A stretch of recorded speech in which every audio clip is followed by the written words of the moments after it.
this evening so that we can have a discussion with the Boys and Girls Club of Newport County regarding the potential use of South Road School. And Joe Pratt is here from the Boys and Girls Club to, I don't know who wants to lead it off, to be honest, but one of you take it away. Jump in. Good evening. Joe Pratt, the Executive Director of the Boys and Girls Club. Thank you for taking the time to talk about this tonight.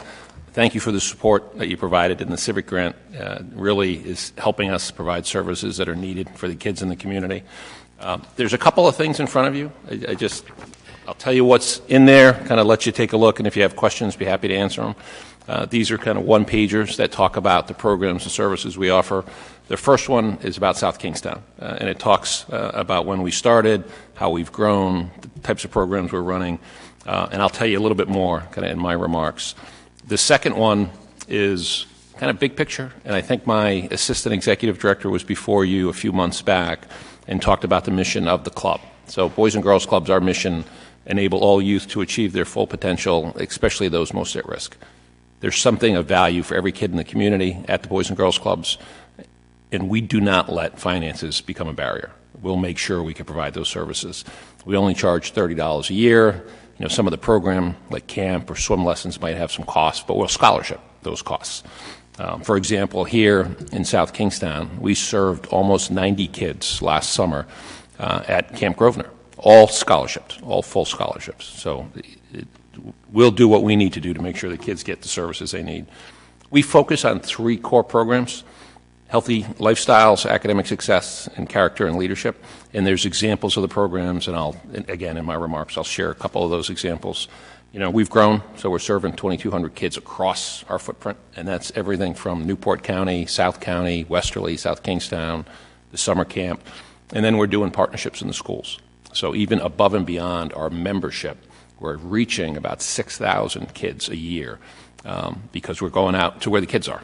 We're basically, where they need the help, we'll go and find them and provide services. And then the last page, there's 2 more pages, I think, summer camps. So it'll tell you a little bit about the summer camp. It's a great outdoor experience. Our summer camp over here in Saunderstown has tripled in the last 3 years. The quality is getting better and better. You know, we're accredited by the American Camp Association, rave reviews, 5-year reaccreditation just this past summer. Similar, we're running a number of academic programs. Reading Reaps Rewards is described on that page, and we run that at Camp Grosvenor. So the kids that come through, particularly those K through 2nd grade, we're making sure they get a summer learning component. So often in the summertime, you know, the kids lose that momentum and they fall back. We do pre-tests, post-tests, so it's not just us saying the quality's good. We have outside evaluators come in, and they do the testing for us, they judge us, they watch how the programs run. Again, those are kind of for you to take a look at. I'll share a couple of remarks and then, you know, ask for questions. We were able to go visit the school and take a look and think it is a great improvement for us. It would provide the club and the kids a place that they can call their own. One of the key, I talked about what we do, character and leadership, academics, healthy living, but how we do it makes a difference. And for us, how you do it, it's a positive relationship with an adult. It's providing a fun, safe place for the kids to go after school. Around the country, millions of kids are left alone, unsupervised. We're trying to combat that, right? Offer alternatives. And then the how we do it, we offer a lot of choice, a lot of program choices. You don't quite know what's going to spark a child's interest. It might be music, it might be STEM programs, it might be arts, might be gym, you know, some swim team. You never know. But if we can provide enough choices, chances are we'll find something that sparks that interest. That, along with a positive adult having an influence on them, leads to better outcomes. And one of the things I think my colleague shared when he was before you, what we do at the club isn't by chance. It's not just opening the doors and you have, you know, access to a gym or classroom space, but it's purposeful. And it's based on research. Our national organization partnered with Harvard University. They did a study that showed if you have a child go to a quality after-school program, like the Boys and Girls Clubs, once a week for 3 hours at a time, those 156 hours over the course of the school year lead to better outcomes in school, less absenteeism, staying away from tobacco, alcohol, drugs, avoiding teen pregnancy. We know it works, so we're purposeful in how we do it, and that kind of brings us back to the space. Right now you're providing a civic grant for the club, but 40% of that grant turns around and goes right back to the town, right? The guild. And the guild is decent space, but it's not their own space. There's a lot of other activities that take place there. So the kids feel confined. They don't feel like they can enjoy the programs, and the space is limited. It's small classroom space. What you have at South Road School are 5 classrooms, a couple of common rooms, the restrooms, that would allow the different rooms to be used for high-quality programs. And they could change. We could do an arts and crafts room, a STEM room, a music room, and we found that it works. At our club in Newport, I started there about 6 years ago, and we had similar challenges. The space wasn't really aligned with the methodology that we were trying to deliver. So we invested. We had grants, made sure we fixed up the space. The kids took pride in it because it was cleaned up. It was better suited for what they wanted to do. We targeted some for STEM rooms, the music room, kind of maker space, and the quality has gone through the roof, and the numbers of kids we serve has surged. So we know it works, and that's what we're hoping to do. Again, in South Kingstown, we started, you have the one-pager in front of you, I think with about, from January of 19 through June, 51 youth served. From September through January of 2020, 47 youth served. At camp, 86 kind of full scholarships for the kids. So we're seeing the numbers grow. But we're seeing a little bit of a challenge with the guild because they're not feeling comfortable, and we want to make sure we can deliver that. We also have some transportation challenges. So we're trying to work with the Johnny Cake Center to improve transportation options, try to make sure we can get the kids to and from safely. We've invested well over $120,000 a year already. That's what it costs us to deliver the programs. We've gone out and we've received support. So organizations like the Rhode Island Foundation, Champlain Foundation, some private donors. We've gone out and sought opioid prevention grants from the Substance Abuse Task Force. So we're bringing resources into the community to deliver quality programs for the kids. And we can do more if we have space that's dedicated around the community, not just our club. In Newport, the city of Newport provides our main facility for $1 a year, 100-year lease. Our summer camp, Grosvenor, is a long-term lease. We pay about $8,000 a year for that space, 100 acres, right on the Narrow River. In other communities, Warwick is the closest Boys and Girls Club here, besides ourselves. The city of Warwick just dedicated a school for teens in their community. So they provided the space, kind of renovated it for the Boys and Girls Club. So there's a precedent, I guess, that's been set. We partner. We know we can't do it alone. So we go out and we try to find out, okay, what kind of assets do you have in the community? Here we're doing things with URI, dance program, URI, nutrition and food program, theater. We're doing some woodworking at the Guild, cooking, kind of rock spot gym, team building. We have adventure courses, high-low ropes course at the camp, a 45-foot high twisting climbing wall to really get the kids excited. We can do team building, those types of things.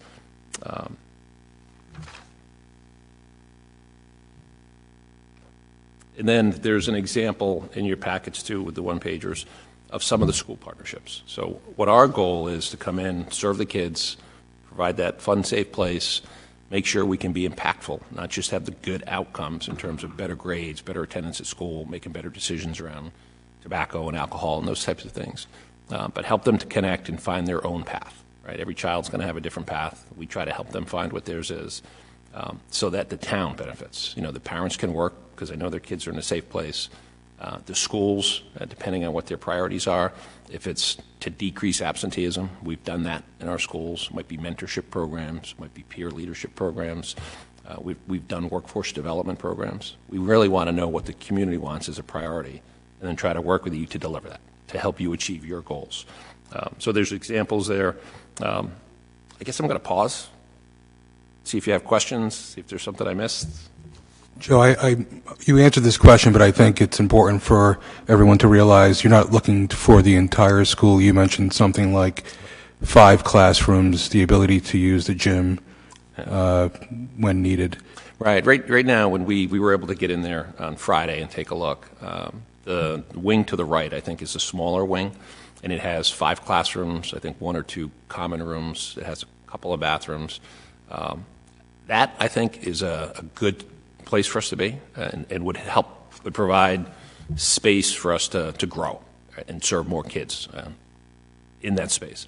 If we could have access to the gym area and perhaps the general restrooms, and I believe it can be done fairly easy. It looks like there's a couple of doors that could close off, and you could probably add some.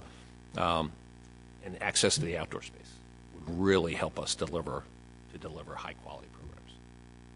How many days a week does the program run, or will it run? Yeah, right now, we're running 3 days a week. If we have space, we can go up to 5 days a week, even on the weekends. And in addition, what it gives us the ability to do is to look at the community needs, kind of demographics, and potentially grow other types of services. So I talked about absenteeism and workforce development programs. Childcare may be something that the community needs. We certainly do that at our other locations. So if there's a community need for it, we could start to offer that. And again, that lets the parents work and then not have to worry about where their kids are. And I'm interested in the transportation end of it. So you said you're having some challenges. So what is currently happening, and what do you hope to happen? We've the Johnny Cake Center has been kind enough to help secure a grant and to find a van. So we'll have a van, we'll have drivers, so we'll be able to provide that transportation. And then as the population grows, if there's a higher need, then we'll try to tackle that as well. We try at the summer camp, we pick up and deliver on the buses every child. So last year we served more than 500 different kids over the course of the summer. And our programs are after-school childcare programs. We're providing transportation where it's needed to and from for the kids. We'd like to get to that same model. I think it provides consistency and services their family really needs. The other programs that you can eventually grow to, the child care was one, the transportation, food. We're typically serving meals at our facilities. And the South Road School has a kitchen, and I believe has gone through some of the licensing parts for the child care. It'd be great to have the ability to serve the meals. Last year, for the variety of places we served almost 30,000 meals for the kids. I mean, something that's really important, especially when school's out or there's a break. So, Mr. President, if I may, first I want to share that all of the reports are that the Boys and Girls Club's presence in South Kingstown has been incredibly well received. The program participants have enjoyed the program. As Joe points out, there was a spike. The current location, we've seen a bit of a decline in the population attending, but after when the program was at Curtis Corner, we saw the numbers rising continuously. There's a lot of very good feedback that the program has done good and that it's been incredibly well received. There are some programmatic and budgetary things that I think we have to take into consideration as we contemplate what to do with South Road School. As you know, that is a school that is under the town's custody and control. We have to heat it, we have to maintain it, and it is not an inexpensive building to maintain. When we last ran the numbers, we had calculated that we needed $100,000 in revenue to keep that building going. And we were breaking even when we had full occupancy of the building with 2 tenants. So it's a big nut to crack to keep that building going. If we were not fully occupied, we'd be heating half of an empty half of a building, and it would be just not a very good use of space. I do think that the fact that we're now contributing a grant to the Boys and Girls Club and capturing some of that back as rent is a weird sort of procedure. I'd like to see us get into a situation where we're not making a grant and where the rent is negotiated. But in order to make that work, we're going to have to find another tenant or tenants for the unoccupied portion of the building. Otherwise, we really are going to have a nut that's just too big. Heating the building is going to be a big problem. The systems in the building, particularly the boiler, are very old. I don't know when the building was built, but it's the original massive boiler. It's this, 2-story tall furnace in the north side of the building. It's not a great situation. We've had some major repairs over the course of the last 2 years, and we should be planning for other major repairs in the future. So it is a challenge for us to figure out how to make sure that we design a revenue stream that doesn't expose the taxpayers of South Kingstown to some catastrophic expense while the building is being occupied or a portion of the building is being occupied. Rob, you mentioned the 100,000. That number's familiar. The current tenants, were they paying their own heat and stuff, or no? No, they're not. We pay heat. As part of the rent, okay. Yeah. Thank They may have covered the electric bill in the current lease. I haven't looked at the lease in a while. I didn't think to look at it tonight. But those are the issues that we're going to have to work through. We're going to have to make sure that we're not asking for an undue subsidy or undue risk by the taxpayers if this is the route we're going to go. I also am a little bit concerned that we have never gone to market. We've had the property in our hands now for 2 years. The school department had the property in their hands after it had been abandoned as a public school for probably 6 or 7, and we've never gone out to the market to find out who else might be interested. We keep entering into agreements with the first organization that comes in and says, hey, we know she got an empty building or a building that's about to be empty. That's how we ended up with the nursery school. They were a tenant of the school department. That's how we ended up with Meadowbrook after the fire in Richmond. We're contemplating, again, rolling into a relationship without ever having determined who else is out there. And I think that's not best practice for sure. Rob, I have a question about where does South Road figure in the latest plan? Yeah. So there's the building committee or there's the building department? Definitely uncertainty about the long-term need for the land and or the building at South Road. There are variations of the high school plan that would benefit from. Nothing has been proposed that requires the building, and nothing has been proposed at this point that requires the land under the building. However, there are clearly scenarios where clearing the building away and putting in another practice field, football field or a soccer field, that kind of thing, would be beneficial to the high school. The high school at Curtis Corner would not have all of the fields that it needs. All of the practice fields would not be there. So the need for additional fields is a known issue at that site. It's way better than what we've got at Curtis Corner, but it's not, we don't have all of the fields that we would need over there. Again, nobody's proposing the demolition of the building at this point, but we know that that's a pressure point in the future, or potentially in the future. As far as the building goes, there's been discussion of doing some sort of an academy, given the allocation of students across the whole system. It doesn't look like an academy is going to be a cost-effective strategy. So a one-grade academy in this 30,000 square foot building is not likely to produce a less expensive facilities program or be educationally beneficial, more beneficial than the program that's being laid out by the school committee at this point. So I don't see an immediate need for the building. I don't see a long-term need for the building. Frankly, it is an outdated school building. If it were ever sold, I doubt very seriously that we'd see anybody redevelop it into anything. Chances are very good that it would be demolished and something new would be built on that site. But I can imagine in the long run the town having an interest in either selling the land or making use of the land for practice fields, what have you. And is there any plan for needing any of that space for, say, parking or access to? No immediate need, but again, part of the process that we're in right now is to investigate whether or not a parking lot will fit where it's been proposed.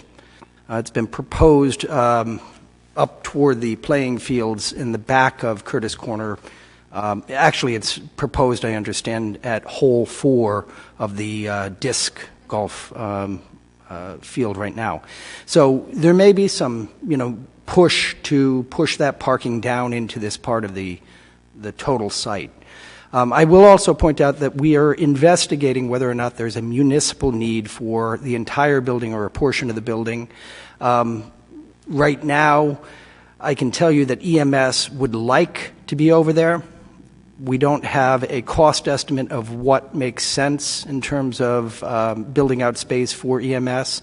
They'd rather not be at the police department. The long-term ideal is probably something like South Road at the South Road School, a location somewhere in Matunic, probably at the Matunic Firehouse, and a location up in Kingston, adjacent to the Kingston Fire Station is probably the ideal for EMS deployment in the long run. They'd rather not be at the intersection of 108 and Curtis Corner. They run into delays, and it's just a bad intersection. Rob, one quick positive, though, is that at the present time, we don't have any plans for that building currently. That's correct. And we're still in the process far out in terms of years currently. So in my mind, I think that it would be a good idea to look at least something short-term, 1 or 2 years, to see how it goes, while we're trying to decide what we're going to do with the building at that point. And I don't disagree with any of that. I will point out that if we were to mothball the building, we'd basically turn the temperature down to 50 in the winter and have somebody drive by, once a day to make sure nothing weird is going on. That's a lot less maintenance, a lot less expense than trying to maintain the building at temperature for occupancy. So there are expenses that we're going to have to deal with here, and Right. My recommendation on this would be, if the council thinks that we ought to look for tenants now, we ought to go look for tenants and identify sub-tenancies, if you will, how we'd chunk the building so that we've got the right number and the right revenue Right, so, to make sure we're sorry, covering it. That was so loud. No, that's There's a number, if the property is vacant, there's still a number that it's costing us to, so I'd like to, if we can try to figure out what that number is, which might be difficult, but I think we can get a good idea approximately on that. Sure. And then it's also a good thing to not have vacant buildings, I think, because they get used and they're going to be maintained better than just sitting there and rotting away. Sure. And I wouldn't recommend a vacant building either. I mean, if the council wants to hold this building so that we know what's going on with playing fields, so that we know what's going on with the whole school facility over the next 3 or 4 years, then my recommendation is that we look for tenants. I would just look to fill the building rather than keep it half occupied. Right. And as chair of the building committee, my opinion is that we're nowhere close knowing exactly what we're going to do with that building at this point. So I think it would be not a good idea to get rid of the building. I think that's right from the school building committee's understanding of the project. That having been said, the school building committee, the town council certainly can make a decision and just say, you know what, we need to move on. We can't sit on our assets. And we need to move this thing out to the market and see what the market can generate. The South Road property by itself would be a decent situs for some number of houses, some number of residential units. Right. That's still an option for the town. It would foreclose the possibility of future field development or possibility of future school expansion in that area, but it would Right. certainly be a productive use of the land. It's all, again, we're just having a conversation. It would also be a good opportunity to have a centralized kind of camp, more, if we were going to look at more centralizing school assets and facilities, I think abutting Curtis Corner is a huge plus at the present time. I just think we can't make a decision Right. until the school building committee and the school committee and the taxpayers make a decision on how we're going to move forward. So I don't see how we could possibly dispose of a building at this point. So my suggestion would be to look for tenants. And So I think Mr. Pratt wanted to say something, and if While you're I'll speaking, keep it short for you, but just a couple of things. We've been, the club, the Boys and Girls Club, has been in the community, this community. The camp has been here since 1956. So we've been serving the kids, the population. I think it's important. In multiple places where we have a presence, we share space. So we'll have other groups, other entities with us that help us deliver services. One of the CAP agency works with us, has office space. They provide job opportunities for the teenagers. Real important to the community, real important to the kids and the families. As you think about the cost, I mean, obviously there's cost there. There's also value there. So if we're providing that fun and safe place for the kids, if we're having an impact on the academics, better school performance, the children are staying away from drugs and alcohol and tobacco, depending on what your priorities are as a community, it's a partnership, right? So we're also trying to make sure we're helping you have a higher quality of life within the community. And I think that those are all absolutely true assertions. That having been said, I will also point out, however, that there are those who will say, we're already paying for a rec center, and we have already got a recreation department that should be producing those good programs. But they're not, Rob. So we've heard the I'm with you. disconnect, right? So I think the social value of continuing to support the Boys and Girls Club is we can't put a dollar amount on it. Right. So if we look at the cost of the building, maintenance being $100,000 a year, the question becomes, how do we get that number down to what is tolerable for the community? Yeah, and I think the last point that I'd share is the space is already set up for the types of programs we're looking to deliver.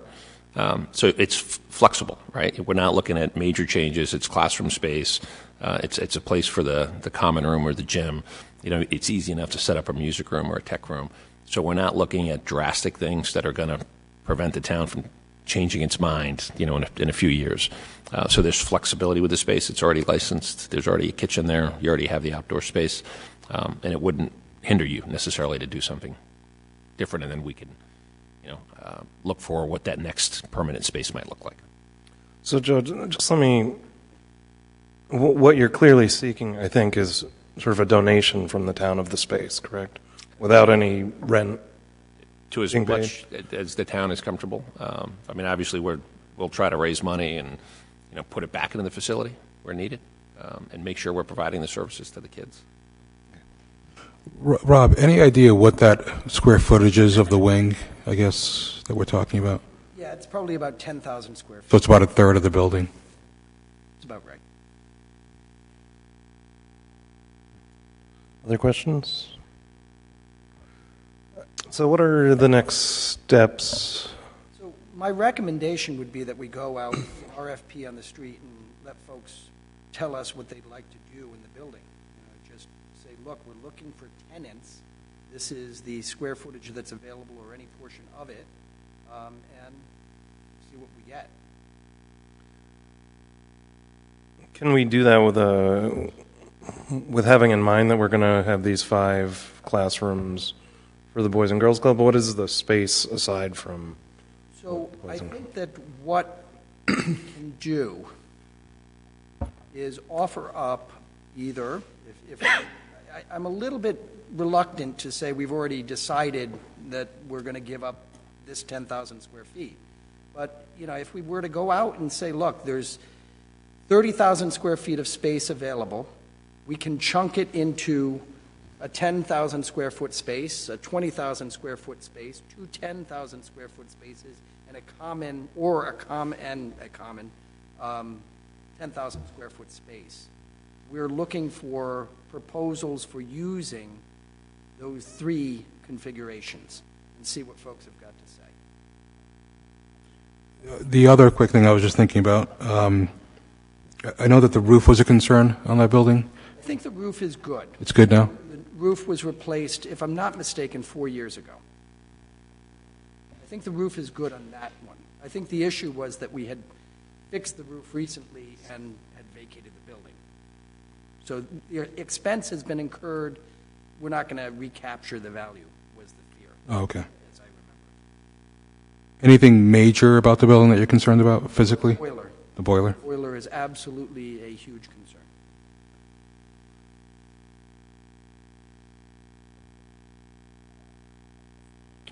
I mean, I think even if we were to dispose of the building a couple years from now, I mean, that's something that would come up with. The biggest expense we incurred in the last 2-year period was a $25,000 bill. And as I remember the lease, we were responsible for picking up the first 15, and the tenants picked up the remainder. You said a bill for what? I'm sorry. I can't remember Oh, okay. what it was. It was a $25,000 expense. It was related to the heating system.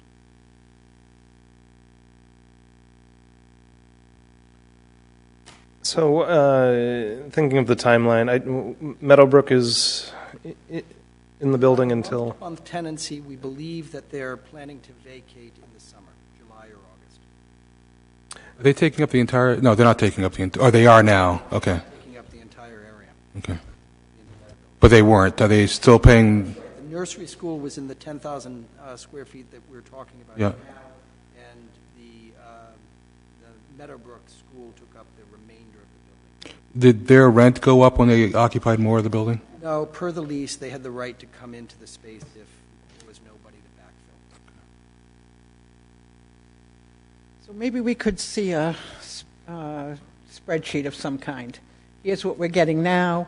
Here's, maybe we could find the figures from when the building was vacated, when it was shut down for that period of time, right? So there was a couple of years, I believe, before the nursery school went in. The Probably. building was completely vacant, I believe. Memory is a funny thing, but I think it was vacant. Or So it we was- must have some figures or some cost estimate on what that cost us when the building was vacant, right? I can't imagine the difference between vacant and 50 degrees and on and 70 is an enormous nut, right? So if we're going to have this vacant building, we are going to have to heat it to 50 or whatever we're going to have to do, and someone's going to have to go over there and check on it anyway. So I'm looking to see what we think that might be, We can and then run, yeah, we can run a you spreadsheet. get a for you. tenant in there But for if- some and the boys club for less. So the current arrangement has the janitorial services being provided by the tenants. That's a big expense itself. So if, there's I mean, the devil's in the detail. I think Right, what right. we need to do is just. I think we need the details, right. Yeah, and I think we can find a win-win, with the boys' club and the town. Granted, they would love to see that space for free, but maybe there's some other ways that we can work together. So I mean, I really want to caution against free because I tell you, it's going to be an expensive proposition. Right. It's not, I mean, landlording a building is not. But if we were to rent out the other 20,000 square feet potentially, that would help offset the cost of the overall building, and then we can decide what we do with the Boys and Girls Club. And the $15,000 that we were contributing would not have to So be in place. So that's a I know $15,000. this is a somewhat cute way to do this, make this representation, but, if it's tens of thousands of dollars, even if it's a $50,000 expense, it's a cop. It's a recreation department facilities manager. It is real people for us not to be able to maintain on the budget.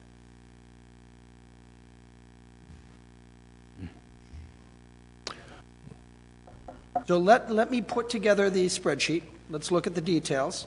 We've got time, for better or worse. We've got a paying tenant at this point, in all likelihood, until July or August. We'll put the spreadsheet together. I'll put together a request for proposals, because I do think we're going to need to find somebody to pick up some portion of that building and generate some revenue on it. And we'll come back and And Rob, there are no other buildings that we haven't thought about, right? Or locations or land. I'm not sure what the city has. The town has. town does not have any vacant buildings that I can, Vacant land, right? we have vacant land, Right. but we don't have vacant buildings. I mean, the Watson House, that's the only other thing I can think of. Yeah, I don't think that'd be ideal. No, it's not, it's not good. I've walked through the Watson House. It's not terrible, but it wouldn't work as a. Very remote and Right. not I guess the good news is that we're going to put some thought behind this, see if we can come up with some numbers so that the council can hopefully use that information to make a well-informed decision as to whether or not we can do this. Also on top, at the same time, put an RFP out for other tenants for that building to make this hopefully work.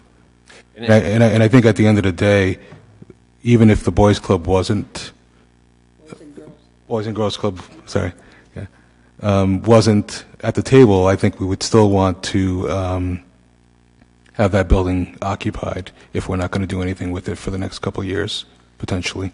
And it secures the space. I mean, again, we're spending $120,000+ a year right now. It's only going to grow, and it makes sure that those services stay in the community and are meeting the needs of the families here. We would love the opportunity to continue the conversation. If there's more information you need, Rob, if I can help you, in looking at different options, be happy to do it. Just as one last other thought, there's also a possibility that I think there are people in the community that would like to see the Boys and Girls Club here that would be willing to donate to offset the cost. On some level, simply becomes, is this the best long-term permanent location for a Boys and Girls Club? And It may not be, which is why I asked about vacant land. right, that's right. And the town does have vacant land. Not all of it is going to be appropriate for residential development. This parcel, among the pieces we've got, might be one of the most.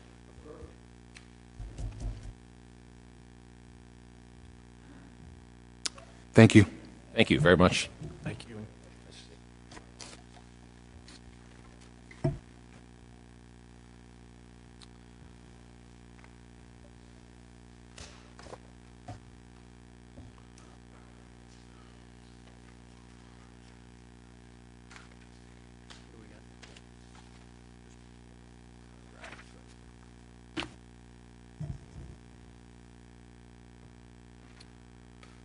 All right. Yes, let's tackle the agenda. We have a few public hearings. I don't know if you want to preview some of these for us, Rob. Yeah, so we've got a couple of things. There are a couple of items that aren't on the agenda that I'd like to ask the council by motion or by consent to add to the agenda. One is we are due to reconsider our elderly tax abatement program. The elderly tax abatement program is a means-tested program here in South Kingstown that has not been adjusted. The values of the property that trigger, the values of the incomes that trigger the availability of the tax abatement have not been adjusted in over a decade. We're now 20% behind the cost of living adjustment that's made by Social Security, and we need to figure out what needs to happen here, and we have to talk to the council about that. We are in the budget cycle. This needs to be done as part of the budget cycle. To give you a sense of what we're talking about here, the abatement currently is capped out at incomes of $37,000 a year. Household income of $37,000 or more, you cannot participate, you cannot get an abatement, even if you're over the age of 65. If you're over the age of 65 and had an income of $44,500, we'd let you in if we adjusted our program to parallel what exists in the current Social Security program. If we catch up with Social Security, the number goes from $37,000 a year to $45,000 a year. We cannot easily predict how many new participants the program would have. The current program costs us about $230,000 in tax abatements each year. We predict at this point that if we were to go from $37,000 a year as the cap to $45,000 a year as the cap, we'd likely go to $600,000 a year in expense. It may be more than that. There's some good reasons to believe that we are underestimating the number of new participants. We know that half of all of the households in South Kingstown that make less than $50,000 are headed by someone over the age of 65. So we know that number. That number is 1,500 households. I'm not expecting to see 1,500 participants, but that's the universe. So So the abatement's based on income only, not on assets? income, not assets, and in fact, not even all income. There are some income amounts that are, or income types that are not considered. We're not in here having this discussion right now, but I'd like to add this to the agenda so that we can have John Paul come up and share some data on that tonight. The other item that I'd like to add to the agenda is an opportunity for the Bicycle and Pedestrian Committee to formally present their BPIP, is that right, BPIP?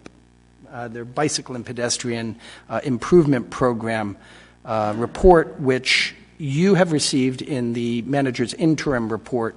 This is a portion of the overall bicycle and pedestrian master plan. This is sort of the nuts and bolts, the identification of specific projects, which we've asked the Bicycle and Pedestrian Committee to accelerate the delivery of so that we can use it for the planning on the road infrastructure bond materials. So I'd like them to come up and actually make a formal presentation, which brings me to another item, and we've talked about this before. I'd like to get the council's assent to change up the agenda and have a report by each committee or board at each council meeting. I'd like to add an item to the agenda before the manager's report on the agenda, allowing a committee to come and make a brief 5-minute presentation on the goings-on in the committee. What have they been up to? We checked this afternoon to make sure that we didn't need a formal modification of the council rules. We don't. So long as no one objects, we'll start adding that item to the agenda. We'll send out a schedule to each of the committees, and we'll have the committee chairman or his or her designee show up at each of the meetings to make a brief presentation about what each of the committees is up to. We've sort of been moving in this direction for the last 6 or 8 months. We've started hearing from the Sustainability Committee and the Affordable Housing Committee. I'd like to get us into a cycle where every committee is just on the hook for a brief presentation pretty much once a year, I guess, at that point. And how often? I'm sorry, I didn't catch. So it'll be each meeting will have a 5-minute presentation by in cycle each of the committees. So it'll be EDC one meeting, and then the next meeting it'd be the Bicycle and Pedestrian Committee, and the next meeting it would be the Affordable Housing Collaborative. So we've just got some formal interaction and an opportunity for the committee chair or his or her designee to report to the council what the committee is up to and get some feedback. All right, moving on to the agenda. The big items tonight are public hearings. We've got a public hearing on unruly crowds. This is the party house ordinance. We're going to have a proposed amendment to that. There's some typos that somehow found their way into this thing. File confusion or something, but those errors have been identified and will be offered as an amendment for the council to consider. The big items that I think we're going to have to work through as the council considers this ordinance tonight, and whether you want to continue the public hearing, whether you want to close the public hearing and postpone consideration. No prejudice here whatsoever, however the council wants to proceed. The big items that we are sort of getting feedback on are the fact that there's no distinction between commercial and non-commercial property. This will affect commercial and non-commercial properties equally. Really, that's the big one. I mean, it's, restaurateurs are concerned that, this is a tool that's going to, come back to bite them, and I don't know how to address that. I don't know that there is a way to address that, or whether it's necessary. If you're causing a disturbance, maybe that is enough reason to, have the ordinance take full effect. The other element which has been raised, but we can't deal with at this point, is the municipal court role in all of this. This is a civil penalty. It's been structured using the apparatus that we have in place right now. Any civil penalty imposed by the police after a first offense was duly noticed is appealable to the manager's office. That's the only structure we've got in place. When we have a municipal court, I suspect we're going to want to refer this to the municipal court, which brings me to the next item. You've got a resolution here to ask the state legislature to pass the municipal court legislation that's pending. It has been passed by the Senate. It is still pending in committee in the House, and it's been suggested that a new, refreshed ordinance resolution might be helpful in just letting folks know that this is still a live concern in South Kingstown.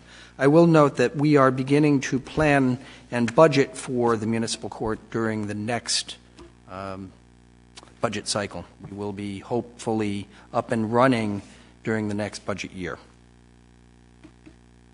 Moving on from unruly to the DPS public hearing. This is a change in our ordinance that would require that whenever someone digs up the road to install utilities in the road, that they have to pave from curb to curb.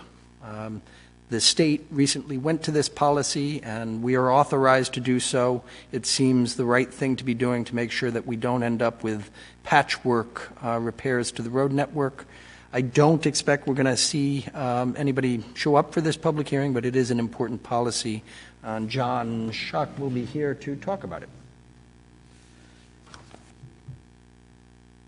Floodplain management is really required public hearing. The federal government requires that we change our ordinances to comply with the FEMA maps, which have been updated.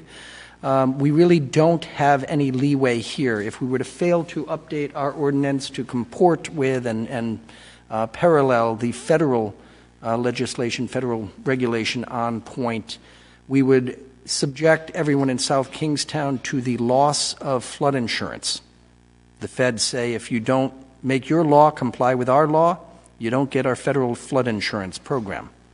So we really don't have any opportunity to object here. We really need to just have the public hearing, acknowledge that the ordinance is going to bring our rules into compliance with the federal rule, and move on. That having been said, there's really no harm being done here, with two exceptions, literally two exceptions. Two properties have been added to floodplains that previously were not in floodplains. One residential property at Waits Corner Road, which we're not going to talk about. It's a private property owner out in Waits Corner Road.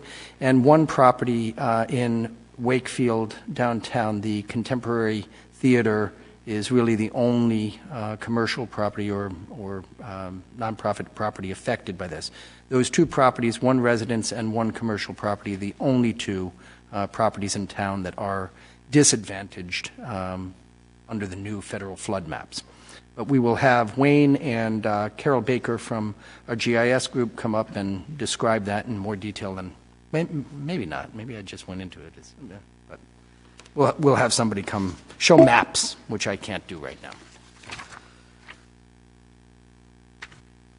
Correspondence, nothing here particularly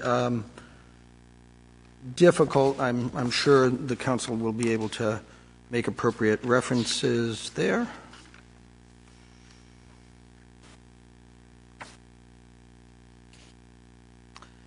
We have a resolution for the approval, the confirmation of the appointment of Susan Flynn to serve as town clerk.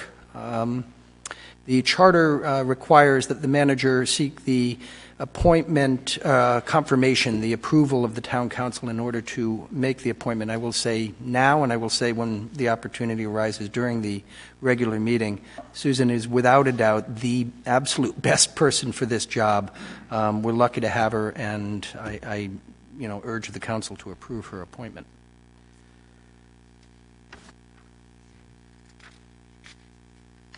And unless there are any questions, So for the items that you'd like us to add to the agenda, would you like those right before the town manager's report? that's perfect. And do I understand we can only discuss, right? We can't. That's correct. Make a No action can be taken on those.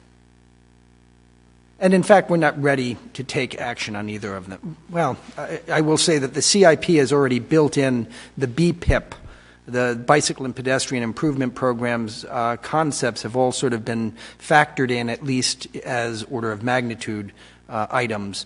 Their list is longer and more expensive than what's been built into the CIP, but the CIP was built with an eye toward making some of those improvements. Any questions for Rob on the agenda or anything else? All right. Well, we have about 10 minutes that we'll have a brief recess, and then we'll convene the regular meeting. Hello,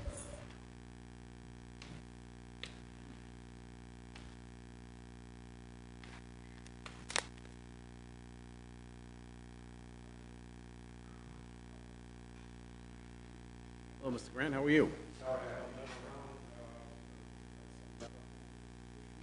So that I'm very comfortable that this ordinance would hold up to court scrutiny, as it already has elsewhere.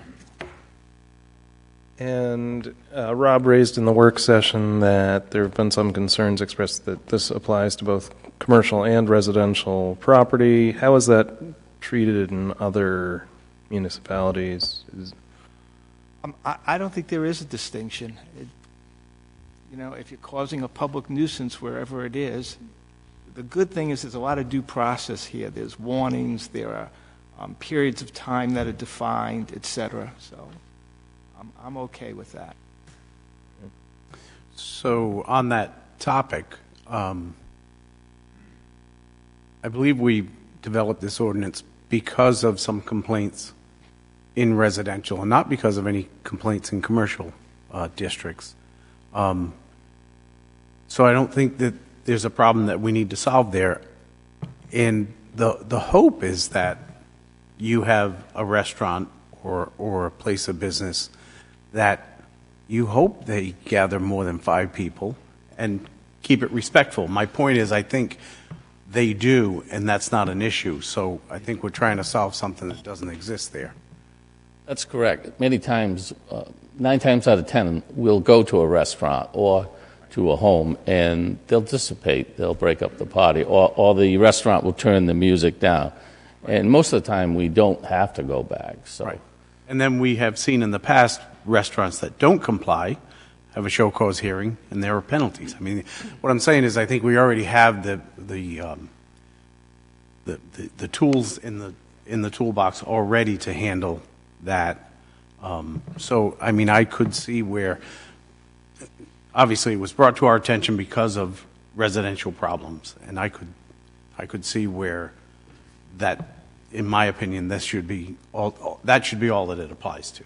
But I guess there's no harm in having it in there. But again, I don't think we have a problem to solve there, and we do have tools if there is a problem already. That's my opinion. So there's a couple of thoughts about that. One is that the police are given some discretion in the ordinance as drafted. The ordinance would allow the police to determine whether or not the disturbance is affecting a substantial portion of the neighborhood. So if the noise is only hearable on a public street, it might be determined by the officer that there's nobody being disturbed here, so that the complaint isn't one that they'd take action on. If a commercial property is in a neighborhood and is adjacent to residential properties, I don't think I don't think any meaningful distinction could be made about the source. It's hard to say that, you're being loud, but, you're operating a bar in a neighborhood, so you're excluded from the ordinance. I don't know that there's any meaningful way to make that distinction. In other words, the ordinance couldn't apply just to residential property. It would be discriminatory at that point, and I think we'd have a problem. I'll also point out, Susan just handed me some additions that Mike Ursillo's associate has recommended. He speaks to some of that. Do you want me to? Yes, sure. So Peter Scores would also have this modified so that the first line in the public nuisance definition speaks to public or private property where the conduct occurs. The idea here being if you're at Old Mountain Field making a racket, you can also be fined. Now, we're in a sort of interesting situation since we're the owners. We'd be held to the standard. The town would be on notice that we've had this problem, and we'd have to make sure that we're doing what we can to remedy the problem. But I think that that's a reasonable addition that Peter has suggested here. He would make this applicable to those who are hosting parties who have perhaps leased public property and are engaged in loud, obnoxious behavior. He would go on and add at the end of the public nuisance, littering or any other conduct that constitutes a violation of law or ordinances. It's just a broad catch-all that he's suggested the council may want to add. And he's found one more gremlin. Section 1218, the word no should be inserted in the last sentence before later than 15 days, so that the relevant clause should be if the notice is given by mail, if the notice is given by mail, comma, no later than 15 days after the date of the mailing of the notice. Oh, thank you. Other questions from council? Chief, the similar ordinance that's in effect in Narragansett, has that been effective in reducing the number of noise complaints? Yes, that's been in effect since 2005. I don't have statistics on that, but I know that it has been in effect for a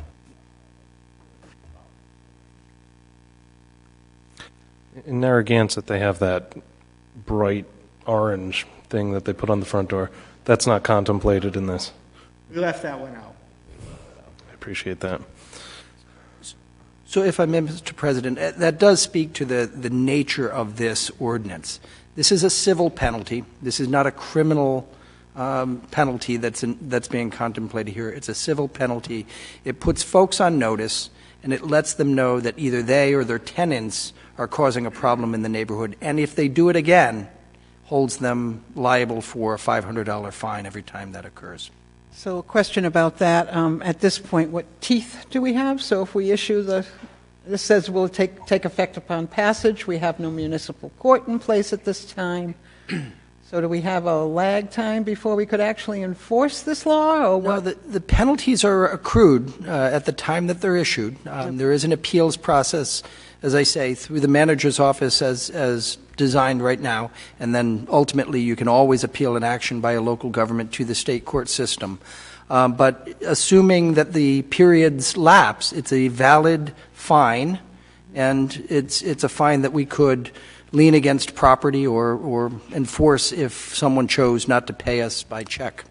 Yeah, and when we do get a municipal court, it'll go much more quickly because, as you know, if you file an appeal in the District or Superior Court, it'll be many months. My concern is Yes. that we're I enacting believe, something we can't enforce at this point. yeah, but it's no different than any of our other ordinances that I enforce now in Superior Court. Hopefully, we'll get that muni court, but I think the ordinance we shouldn't hold that up just because we don't have a muni court yet. All right. Any other questions up here? All right. Then this is a public hearing. If you're here to speak on this issue in particular, please come forward, state your name for the record, and let us know what you think. Good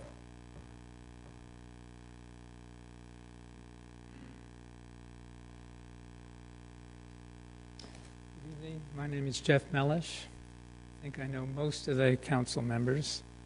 I do serve on the ACLU Board of Directors and the Executive Board, and I do serve as a volunteer attorney handling some ACLU cases.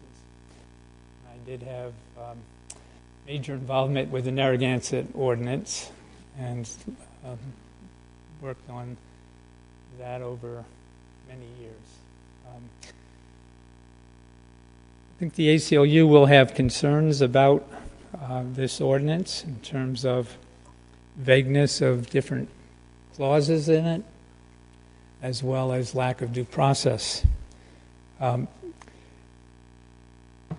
experience with Narragansett, communities where people talk to each other, where realtors or manage these properties normally in Narragansett, if they talk with their tenants or their students and there's communication, these problems don't develop. And I think that's where we as a community should be focusing on relationships between people who live in the neighborhoods and the realtors and the landlords.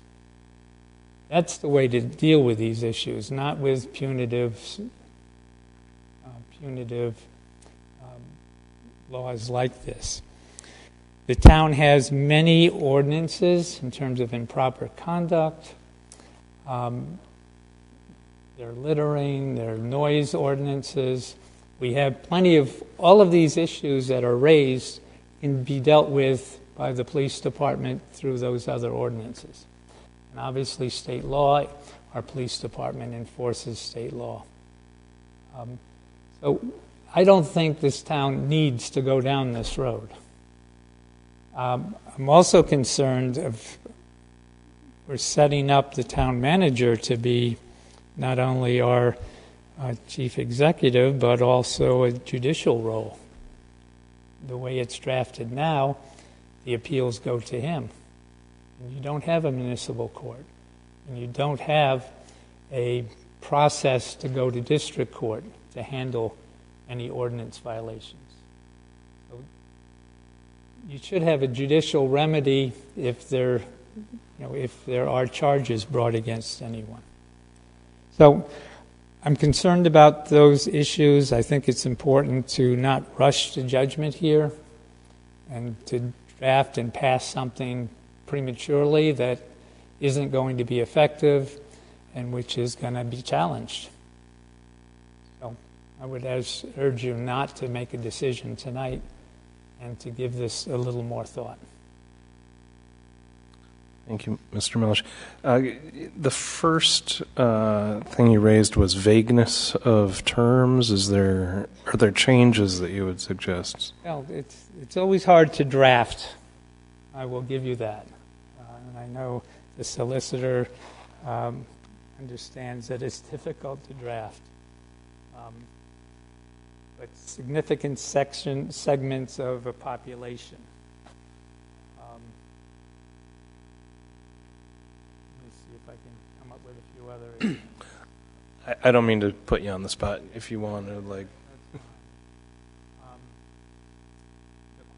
enjoyment, substantial disturbance, excessive noise. Those aren't defined specifically. They're general terms.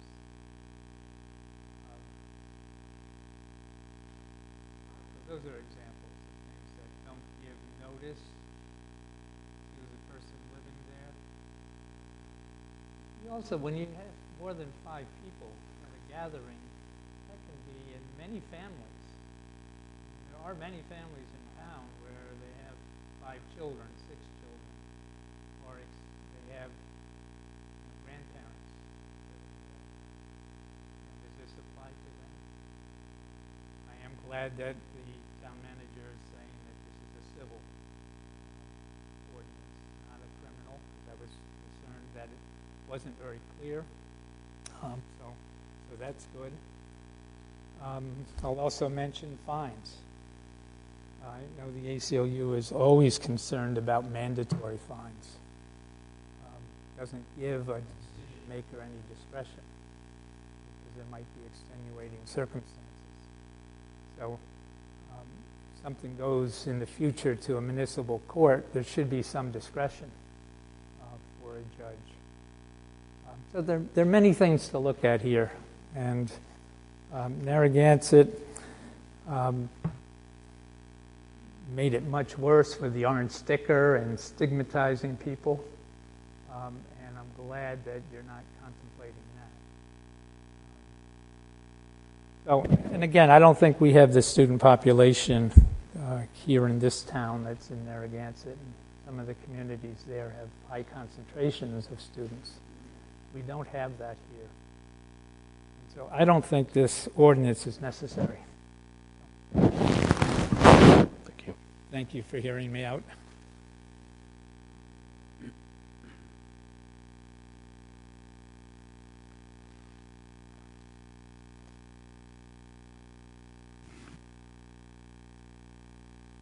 My name is Rich Moniz, M-Z. I live on Alton Avenue. I do think this ordinance is necessary, very necessary. I totally disagree with the gentleman here. I appeared before this council on November 12th because of the problems we were having in our neighborhood with URI kids. Now, he may be right that maybe we don't have the amount of URI kids in South Kingstown and that they do have living in Narragansett. But in our neighborhood,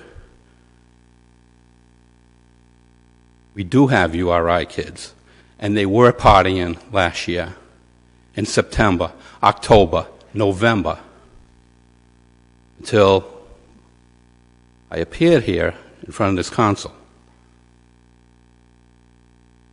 What's happened since is 2 homeowners have put their houses up for sale in our neighborhood because of the swearing, running over their lawns with their cars, fighting at 5 o'clock in the morning, loud, obnoxious, calling the police at least 9 times. We know that. We know that because we have documentation of that, right? I made a complaint with the town on November 6th to the zoning office about the 2-party houses, 2430 Berth Avenue and 25 Berth Avenue. It's been 96 days. Nothing's happened. You need a municipal court to get these people into court. From what I understand, and maybe Mr. Orsillo, you can let me know, 2430 Berth Avenue has applied for a special use permit. Am I right? They have. What does that do, if you don't mind me asking? Depends on what are they asking for in the special use permit. I don't know. I haven't heard from the zoning office. I've been over there 3 different times, and they've applied for a special use permit. From what I understand and what I was told by the zoning office, that it goes to the planning board first to make sure that they have all the proper documentation. For an advisory opinion, right? Okay, and then from there it goes to the zoning board for a public hearing so the public can, I guess, discuss it to see if they're going to get their special use permit. So 96 days is a long time for them to be heard, or I mean for something to happen. The other house at 25 Berth Avenue, from what I understand, they're kind of like bucking the system. They don't want to cooperate with the zoning office. Now, this was as of about 3 weeks ago. Maybe they have since, I don't know. But it's been 96 days and nothing's been done. That's why the town council, the honorable town council, it's not just Berth Avenue. There's got to be, like the chief said, there's been other complaints, I'm sure, in neighborhoods, but you're forcing people, good, hard-working people, out of the neighborhood. The guy next door on Berth Avenue put his house on the market after November 12th when I was here, and the closing was Friday. He sold it, got out. couldn't take it anymore. The guy on Alton Avenue at the end, his backyard faces those two houses. Put his house on the market a week ago. Had an open house on Sunday. He's getting out. My wife and I have talked about getting out, but I'm not going to do it. I don't want to do it. I love that neighborhood. I've owned a house in that neighborhood for over 30 years. Lived in this house in that neighborhood for 3 years. It's a beautiful, nice, quiet neighborhood until last September. So, I mean, I'm hoping that the ordinance passes to give the police department the tools that they need to quiet down these neighborhoods. It is a problem. And when you give the police department the tools to quiet down your neighborhood, the word gets out. I have a question about the ordinance. They get a warning the first time, is that correct, Mr. Zarneski? Is that? That's correct. Okay. So if the police go to the house the second time and they have their reasons for citing people, who gets the $500 ticket? Is it the people that live there and the homeowner? So the way the ordinance is structured is the police go out to a property, they find that a public nuisance has occurred at that property. They send notice to the property owner and notice to anyone who they deem to have been responsible for the party, the public nuisance that was created. After the notice period has lapsed, a landlord is subject to a 3-year period within which any reoccurrence would subject the landlord to liability under the ordinance. The penalty for anyone who is a tenant or controls the property is not actually defined in the ordinance. It would be a reasonable period after the notices had been sent. Okay. One more thing. This gentleman that just spoke, he said that the neighbors should get involved, the community should get involved with the homeowners. When I was here on November 12th, I told you what happened to me, right? Spoke to each owner of the house. They would take care of it. They would be on top of it. One of them telling me, if there's a problem with my house, call my property manager, Ann O'Brien Realty. And I called Ann O'Brien Realty twice, and I'm still waiting for that call. They never got back to me. So we tried. We tried with these particular homeowners to resolve the problem before the problem started, and it continued. Now, since November 12th, I will say, and I don't know if the chief can answer this, maybe he can, maybe he can't. It's been nice and quiet, actually, except for some parking issues, but that's nothing compared to what was going on. So maybe bring it out in the forefront, and maybe the landowners known about it. Probably talked to Ann O'Brien Realty, talked to the students and told them they got to knock off the stuff. But you do need your municipal court. I hope it passes. I really hope it passes, because you need to get people into court quickly rather than 96 days. And I guess it's up to the town council if you can work out whatever bugs need to be worked out here. But this needs to be done. And I asked, when I came here on November 12th, I asked you if you could please help the neighbors in this neighborhood. And I believe you have, just by proposing to this ordinance number 1 to get the ball rolling for the police officers. Because I will tell you, and maybe the chief didn't know the answer, but Narragansett, with them doing everything that they've done with their ordinance, and I'm almost finished. I know you don't want me to ramble on, but I'm gonna. It did help the neighborhoods. And I'll tell you where else it helped. It helped in the city of Newport with the fines, with the loud parties. I know that because I was a Newport cop for 20 years. So when they upped the fines to these neighborhoods, tired of going to the calls, held the tenants responsible, held the homeowners responsible, it really helped out the quality of life issues going on in Newport. It really did. So I just want to correct the record here. I spoke. A tenant would be subjected to a period of time. It's actually the period of the tenancy. If it's a summer rental, it's the summer I see. Yep. rental period. If it's the academic year, it's the academic rental period. Okay. That's the exposure for tenants. I misspoke. All right. So what's going to happen tonight? Is this going to, or is it going to be continued? We'll, I mean, we're going to continue to hold the public hearing until everybody's had their say. I think we'll have perhaps a little discussion up here. Unless you have questions. I mean, thank you for your time. Sorry, but, you know, it's a big issue for our neighborhood. And not just ours, I'm sure elsewhere too. But thank you for your time. Thank you, Mr. Muniz.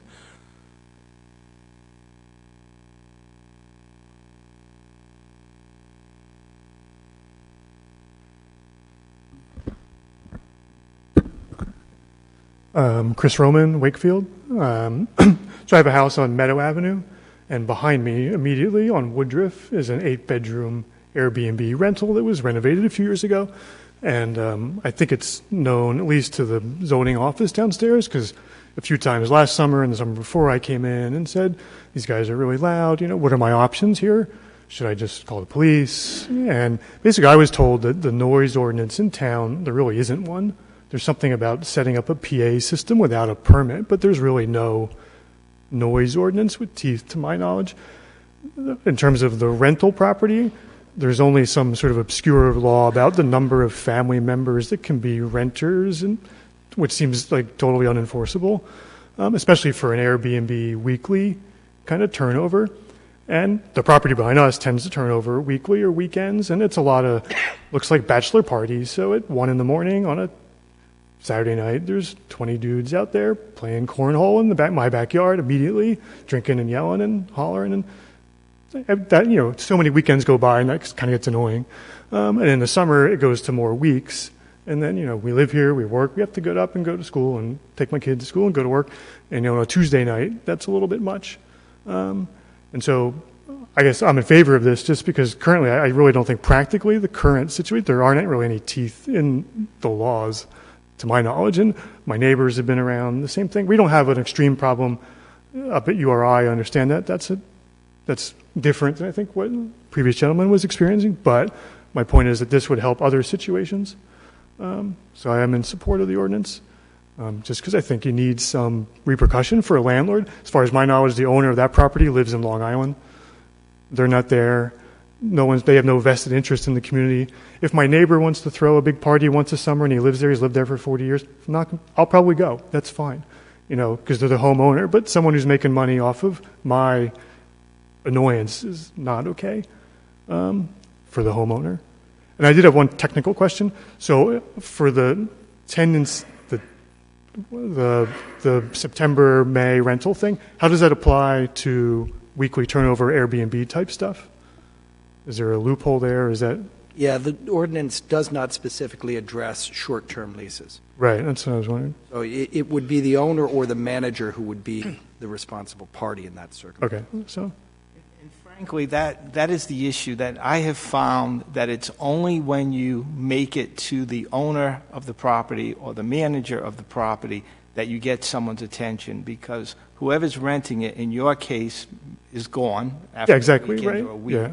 Or in the case of students, the students are constantly turning over all the time. So unless you have an ordinance where you can effectively eventually bring an action against the owner, that's the teeth that the police department has been missing up until now. Yeah, I would agree. I think that's what has to happen, because, I can't make a new friend. As much as I like to make friends in my neighborhood, I'm not making a new friend every weekend for someone. There's no investment in that property. They're gone. And if they're spending $4,000, $5,000 to rent that 8-bedroom place for a couple of days, $500, like, it's in the noise almost, right? They're probably happy to pay and move on. Whereas if you go to the homeowner, it actually has some ramifications. So, anyway, thanks. Just so you know, that, again, that would be continuous. So we've got a 3-year window after the owner or manager has been put on notice that any new event, so in the case of a weekly rental, Yeah, right. So I think for that, yeah, it actually does have some, the owner should wise up or pay attention to that, I would think. So, great.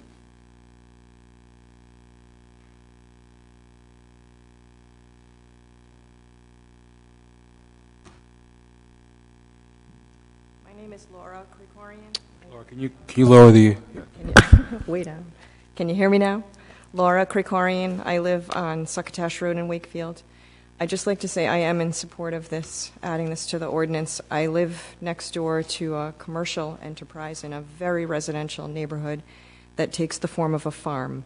And a farm is allowed by state to hold functions. They can have weddings with amplified music, and this farm does have permission to do that. And they're really loud. And we have called the police time and time again, so this is one of the properties the police have returned to many times when we've had to complain. They do only have so many events per year they can do, but it is a very quiet residential neighborhood that this farm is in. So it's not a URI rental or an Airbnb, but it's a farm, and they can hold these functions. So I think if the neighbors of anyone that has a problem like this, the neighbors need a little bit more of a tool to address the problem. And the police so far have only been able to say to us, yep, it's a little bit loud, but we can't do anything because there's no noise ordinance in the town. So, up to this point, we really haven't had any there's been no result in trying to get the noise down other than to continue to complain. So I am very much in favor of this, adding this to the ordinance.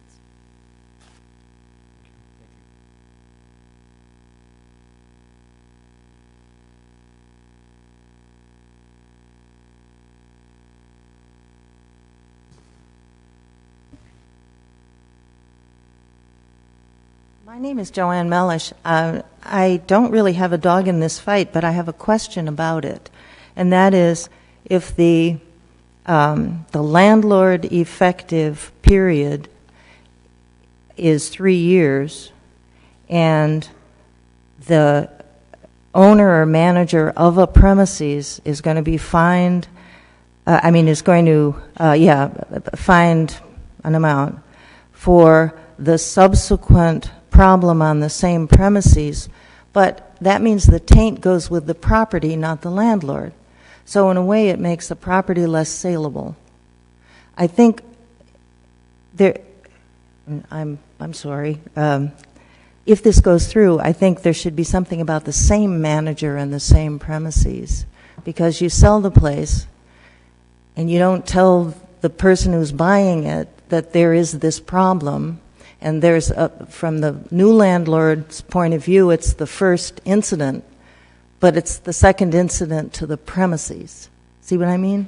So I think that that reduces property value in a sense. It just, if you're going to do that, I think that should be noted.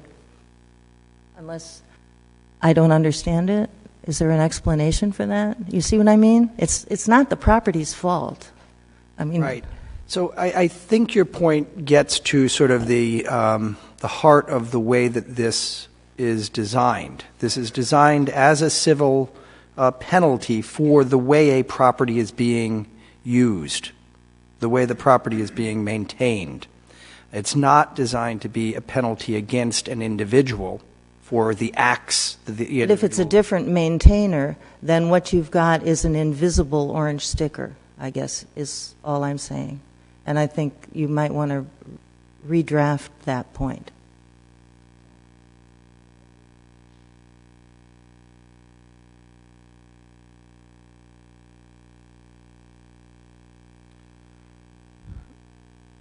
Now, the way the ordinance is written to that point, you're the appeals judge, so to speak. So to that, actually, it is, and again, it's an administrative appeal on an administrative penalty that's been imposed for an administrative violation of an ordinance that speaks to how land is being used. It's akin to a zoning regulation.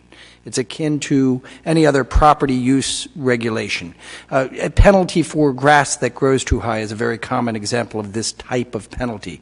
It's an administrative penalty. It's an administrative penalty, and it's an administrative appeal. That's why it comes to the manager.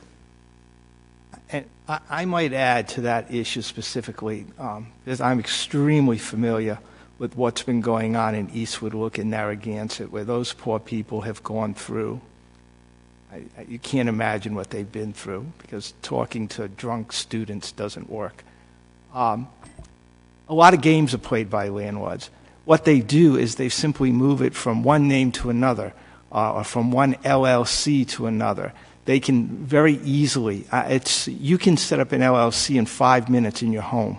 And so all of a sudden, and then you just do a deed from whoever owns it today to the LLC for tomorrow. So I am fine with it being this way. And even in the instance in which a good faith third-party person comes in, they know what they're buying. They're buying rental property. Before they've purchased it, they've done all their due diligence, and they see what the rental income is and who it's coming in from before they buy that property. So they know exactly what they're getting into. And finally, Rob makes a good point, that there is discretion in a couple of places, the police in the first instance, and then the administrative appeal, and then ultimately, if there's a court appeal, there's a court appeal. My name's Chris Comiskey. I live on Briar Lane in Kingston, and I am one of Chief Jaber's frequent callers. I wholeheartedly disagree with your comment regarding you know what you're buying when you get into it. I own 2 single-family residences in Kingston, and both of them, I live in one, I rent out the other. I meant the person who was buying. The question was if there's a property during the 3-year period in which there have been violations issued because of the noise complaints, etc. I wasn't talking, I was talking about the next person who may buy that piece of property and why they buy it. So the implication would be that any property you're buying in Kingston is because you're going to make it a rental? No, I'm going to have a whack at it. The concern that's been expressed is that the ordinance as drafted penalizes all property. It has an effective yellow or orange sticker attached, affixed to the property. It's as if we're saying this property has got a scarlet letter on it, and whoever buys it is going to have to live with the consequences of a prior owner's neglect or misuse of the property. The question is whether a diligent buyer would be able to discern whether there's a problem with the property he or she is about to buy. That's the question that Mike was addressing. Okay. So I wholeheartedly agree with the ordinance. I think it's a great idea. I am one of the frequent callers. I live in the heart of the university and constant noise.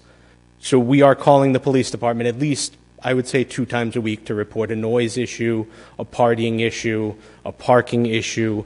So the ordinance as a whole, I think, is a great idea. My concern is, when I put my other hat on as a landlord, is that as a landlord, I'm being held liable for actions of others. I can't control my tenants.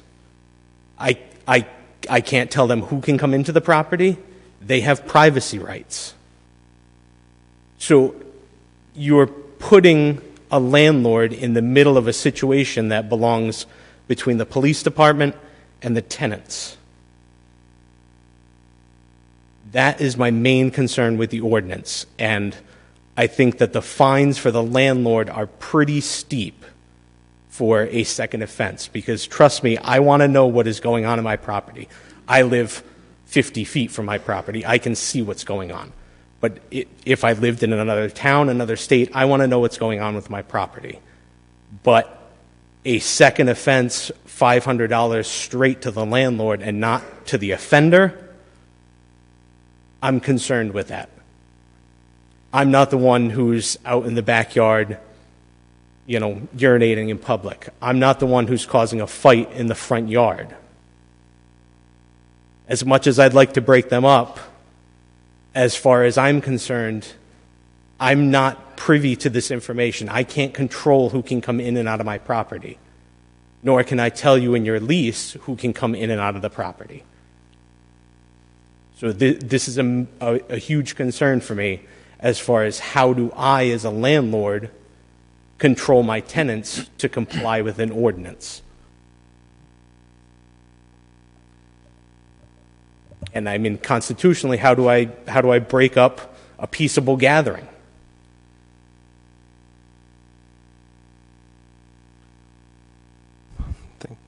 That's a good question. Do we have a decent reply? I think the answer to the question, again, speaks to the purpose of the ordinance. The ordinance is to control the use of the property. We would fine a property owner who enters into a long-term lease if the long-term tenant were polluting the next-door neighbor's groundwater. We would hold the property owner responsible for the contamination caused by his tenant. We're talking about the folks who control property. And the folks who control property are the people who enter into contracts that control the use of the property. And you're right, on a day-to-day basis, a landlord can't say, you can't have your friends come over, but the lease can say, you have to abide by all local ordinances and laws, and you will not breach the peace, and if you do, you're subject to eviction. The police can make arrests. The police cannot enforce good conduct. The police cannot enforce a contract. Contracts can enforce good contract or good conduct. We can require that if you want to stay compliant with your lease, you're going to behave according to the local ordinances and laws. My other main concern is the use of 5 people as a standard for in a gathering. It would make sense to include language such as unrelated, 5 unrelated individuals at a house. I mean, I have 2 children, myself, my wife, and my 2 children include one more person, and we have a gathering. So it would make more sense to include some language that coincides with the unrelated ordinance in the zoning laws. Those are just my thoughts as both a landlord and as a resident who gets to live with the unruly party.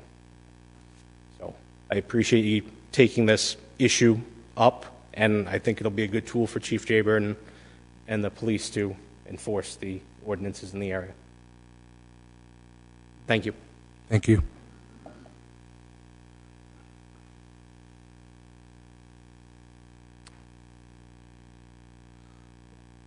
Any further comments on this public hearing?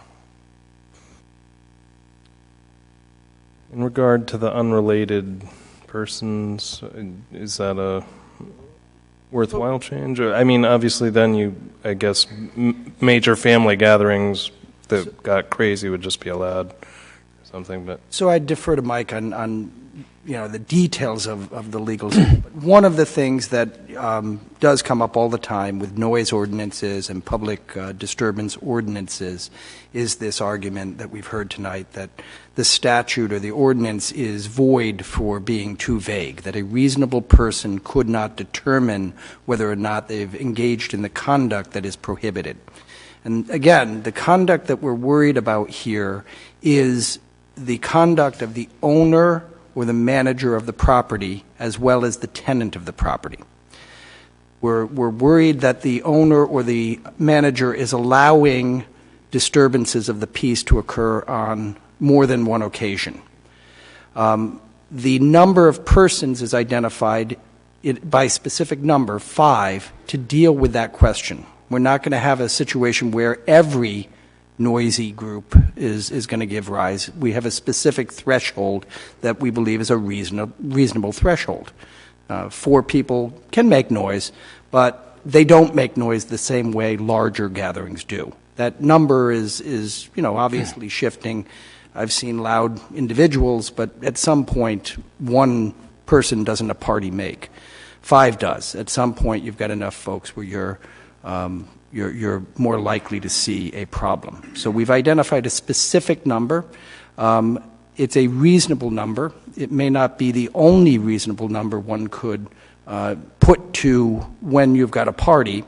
The fact that they're related or unrelated doesn't change the dynamic that comes with having more than one person or having more than a couple in the backyard at the barbecue. It's a specific number because it's important for us to identify the conditions so that people know when they're in danger of running afoul. It is possible that you could say to a manager, anytime there's loud, boisterous conduct, but then we're chasing our tail with the couple that is yelling at each other for 5 minutes. We're chasing our tail on a bunch of smaller issues, if you will. So, you want to... I was just going to say, it's my advice that you don't put the term unrelated in there because we see on the zoning side how extremely difficult that is to enforce. A police officer is going to arrive. Are you his brother? As a practical matter, that just doesn't work. And so I think it's fine the way it is. I think you also, look, there are certain times when people are at wit's end and something needs to be done. I think our police force in this town, just based upon, we all know how few complaints there are. They are very reasonable. They're not looking to try to make people, make life difficult, I guess, for either landlords or tenants. And I know the first response is always going to be, let's just try to de-escalate this, get everyone to disperse and go home. An ordinance, it's unfortunate. Ordinances like this come up and they're placed before you because there are instances which don't go away week after week after week. And although the ordinance obviously applies townwide, as it must and should, and applies equally to everyone, the reality is that this type of ordinance is going to be dealing with problems that just don't go away. I have a question. In the ordinance, it said excessive noise. So what exactly does that mean? So that language, in fact, has been before a court. I don't even know how you'd begin to start defining excessive noise. In other words, excessive noise meaning more than 10 people are shouting, excessive noise meaning you have to go there, you would have to train your police department with a noise meter, and then for every time they're called out, and it can't just be any officer. They have to be trained on how to use it. They have to be trained on the mechanics of it. There are approaches that they have to use in terms of where the readings are. By the time you do this is all practical again. By the time you attempt to do all that, guess what? Everyone's run away. They're gone. And when I say run, I mean literally running across lawns, taking off, disappearing. So it's just, not practical. The other thing to take into consideration here is that this is not a criminal statute. This doesn't require the sort of specificity that would be needed if we were subjecting someone to the potential loss of liberty. This is a civil penalty for the misuse of property. We have to describe the conduct that the manager or owner cannot engage in with enough specificity that a reasonable person could know what we're talking about. Excessive noise is that which a reasonable person thinks is too loud at 2:30 in the morning.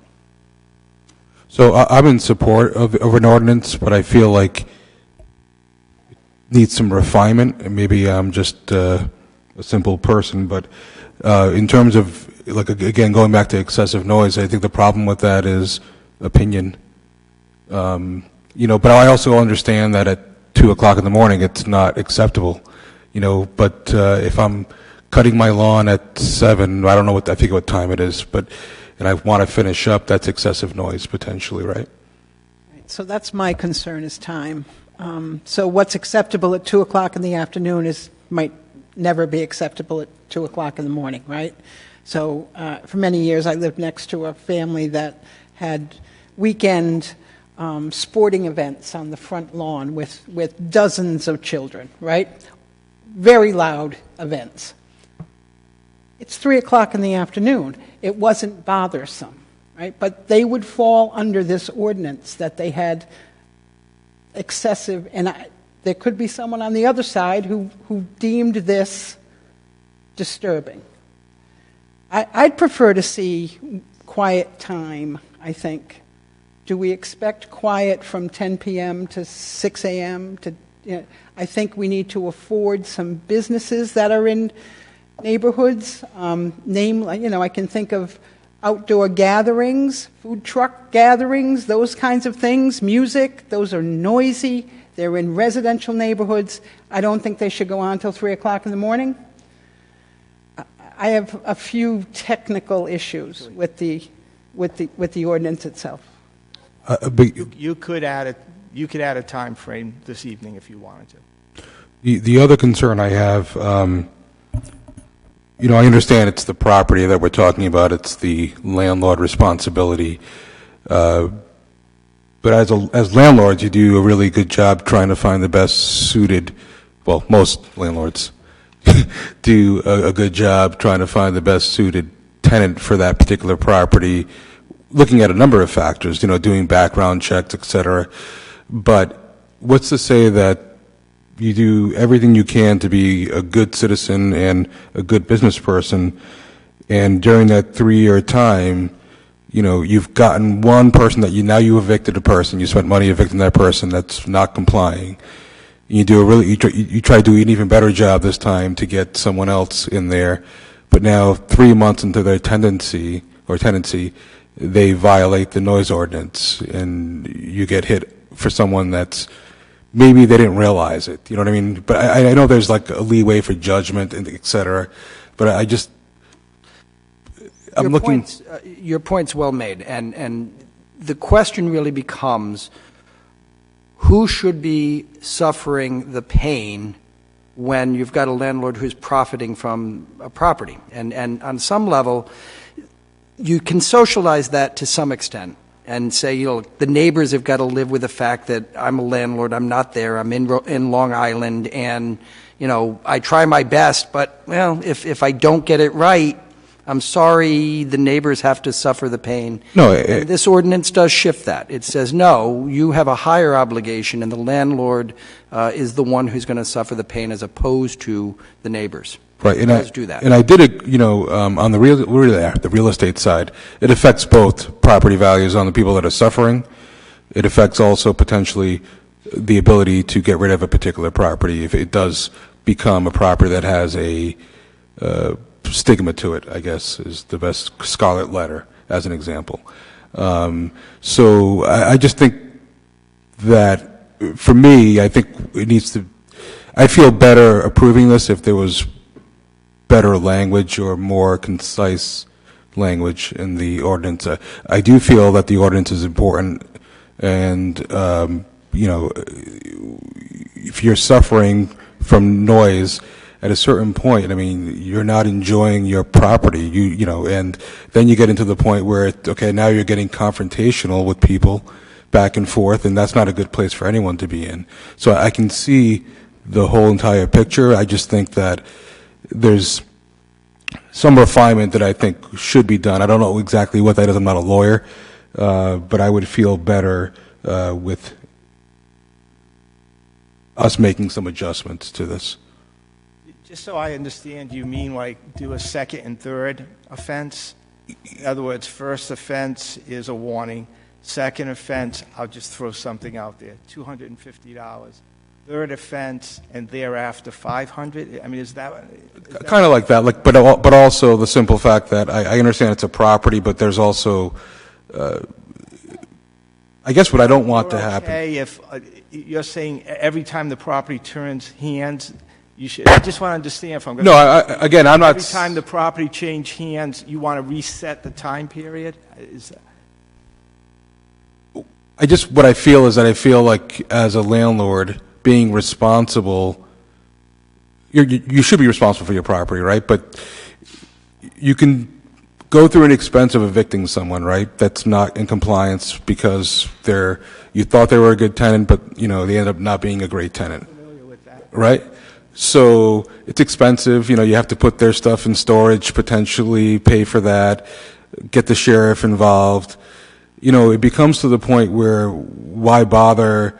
I guess why bother being a landlord? Because I think most landlords, if you're going to buy a single family home, depending on how you rent it, I believe in renting for the entire year. I don't do student rentals as an example, but at the same time, if you're buying and you're only renting for the entire year, you're not making a profit on that house. You understand the ordinance is not directed at, as you just said, the good landlords who do the right thing. It's the landlords, for the most part, and again, I can cite many examples in the Eastwood Look neighborhood. Right. These people who own the property don't live there. They are not a neighbor. Believe me, And you try and call them. Right. You try. Yeah, I've heard of buses going into Eastwood Look. Yes, you will never reach it. My only point is that is the holding of accountability applies equally across the board. But if you're doing the right thing, you're not going to face this. Right, and I guess what I'm saying is there are the few bad actors out there. Yes. I don't want that to affect the people that are doing things by the book, because there's certain things that are in your control and certain things that are not in your control. But I guess if that landlord is working with the town on fixing that problem and doing the best job possible, at a certain point you evict the person, right? But, you can't be evicting people every, time this happens, as an example. So I would just suggest... maybe I'm reading too much into it, but it's just... So there have been two ideas here dealing with sort of extending, a helping hand to landlords who find themselves in an unfortunate set of circumstances. The first is this escalation concept, warning, small fine, larger fine, large fine. And the other is this idea of a reset at sale. For the reasons that Mike has previously described, I'm not sure the reset at sale is a good one. A lot of rental properties are owned by an LLC, right, which is just a front company for the people who actually own the property, and it really is very easy to avoid a fine by spending $75 to register a new LLC. So I'd worry about the reset approach as opposed to the truly bad actors, if there are truly bad actors, there are sure as heck willing to sell the company or transfer title to another business so that it's not subject to penalties. Maybe it goes by tenant, but then you can change that up, right? I guess in a way, but meaning if you're renting year-to-year leases, you can not renew that lease with that existing. You could have a date certain other than 3 years. That would be another approach. So I think I can support this ordinance. I totally understand that tenants have a right to enjoy their property until they start to negatively affect their neighbor's ability to enjoy their property. So I can support this ordinance. I can support some changes. I can support maybe putting some times in there. But to your point, Deb, if it's happening during the day, people aren't as likely to complain about it. But if there's something unruly at 2 in the afternoon, in a rental house, maybe we need to put some time frames in there. But as a whole, I can support this ordinance. I think that we certainly don't have the problem that other communities have, but we do have the problem, and it's in pockets, and it needs to be addressed. It's listen, I've lived next door to these renters, and it's not a pleasant thing. So I understand. I think you need to also protect the rights of the abutters, the neighbors who were being affected negatively by this. I also, support this ordinance, as presented tonight. I'm open to some changes as well. I think the police chief has asserted to us that, enacting this ordinance can allow for a reduction in these nuisance complaints to the police department. I think that's the ultimate goal of enacting this ordinance. I think the fact that it mirrors neighboring municipalities is a good thing. We can kind of reference how it's been effective toward them and kind of go off that. If we do come across issues, if in fact we do enact this, we can always amend this at a later date. So that way it is more effective at that point in time going forward. We've heard complaints at the November 12 meeting, as the gentleman iterated, and I think it is up to the town council to do something to sort of remedy those issues identified. And I definitely support the ordinance. I think it's a long time coming. But again, I'm open to changes as well. It's been mentioned up here by the other council members. I can just two observations on the two main changes I'm hearing about. So with regard to the fines, we could certainly say number 1, warning, number 2, $250, number 3, $500. You can't go any higher than $500. You don't have the ability to go higher than $500. So it would be warning, $250, $500, and for each violation thereafter, $500. If you think that's fair. And also, we could insert in the public nuisance definition a time frame, whether it's 10 p.m. to 6 a.m. or whatever you're comfortable with. My only point is those are two things you could do this evening if you wanted to.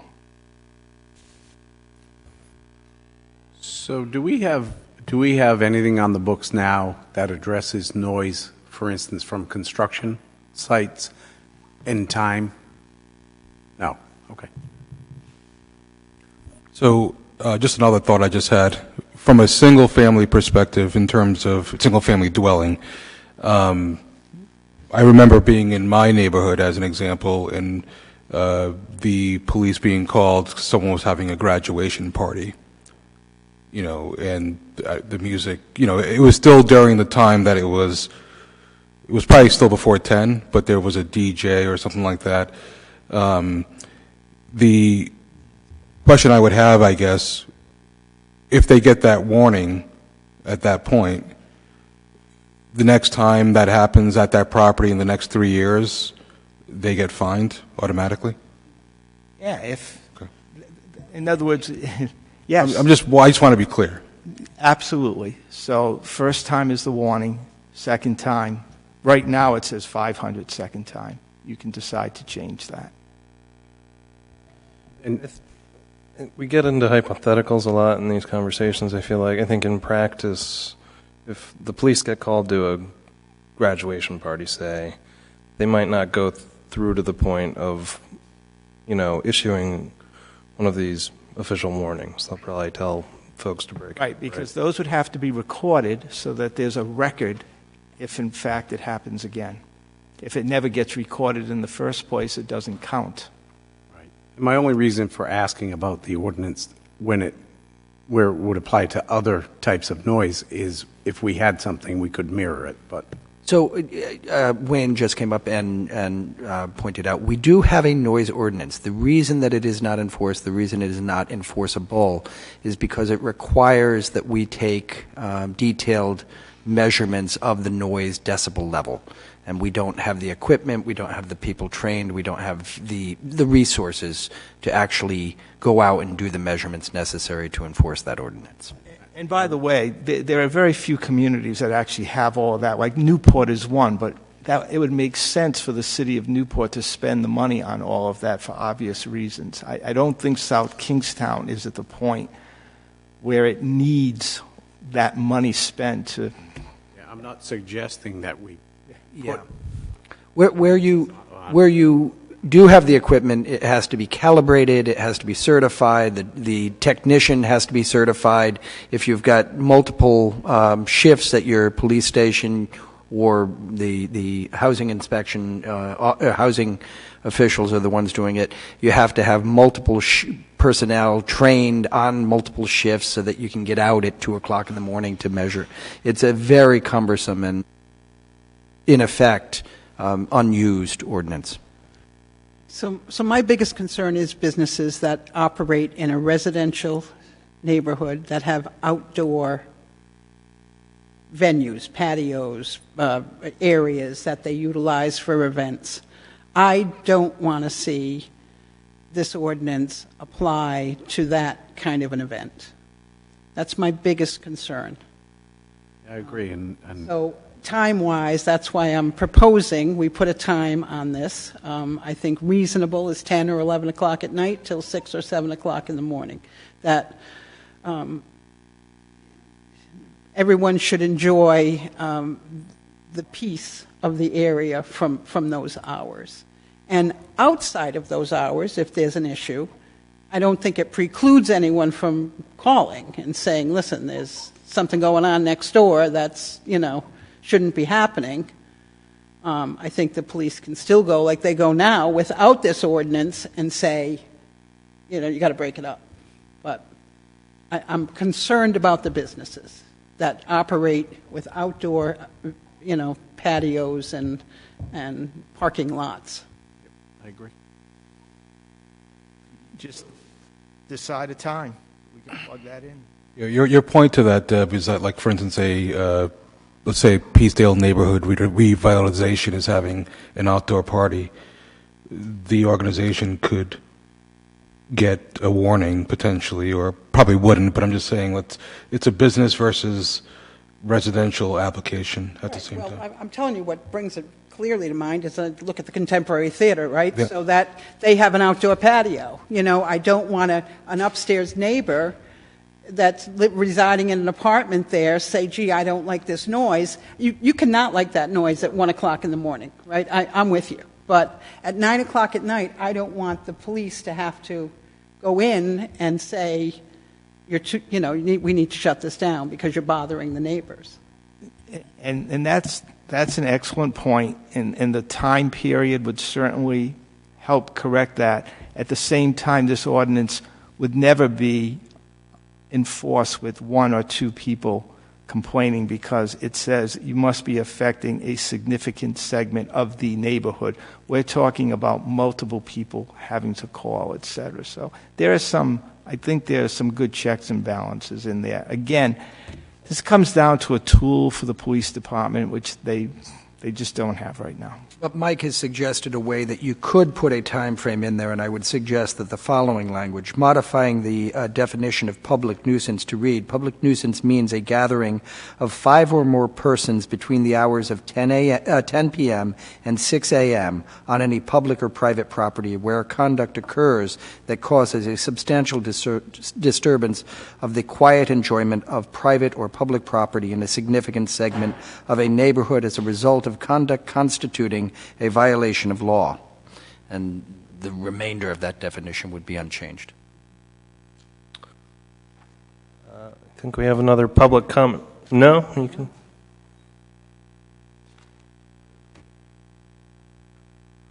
Hi, I'm Terry Simpson. I am from the Contemporary Theater Company. Thank you for speaking up in our defense. A couple of times a year, maybe 3 or 4, we do have outdoor venues, not just us.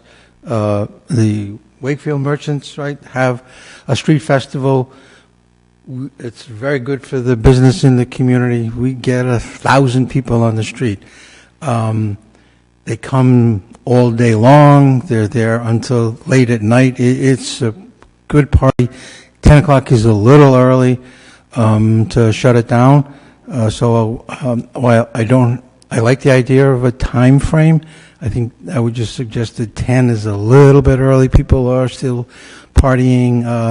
I don't think it's immoral or bad for the neighborhood if once or twice or 4 or 5 even times a year that a festival runs a little bit later.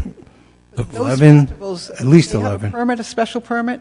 We do. So that's, I would think, would be outside of what we're talking about, right? Do they have a permit to hold that event, correct?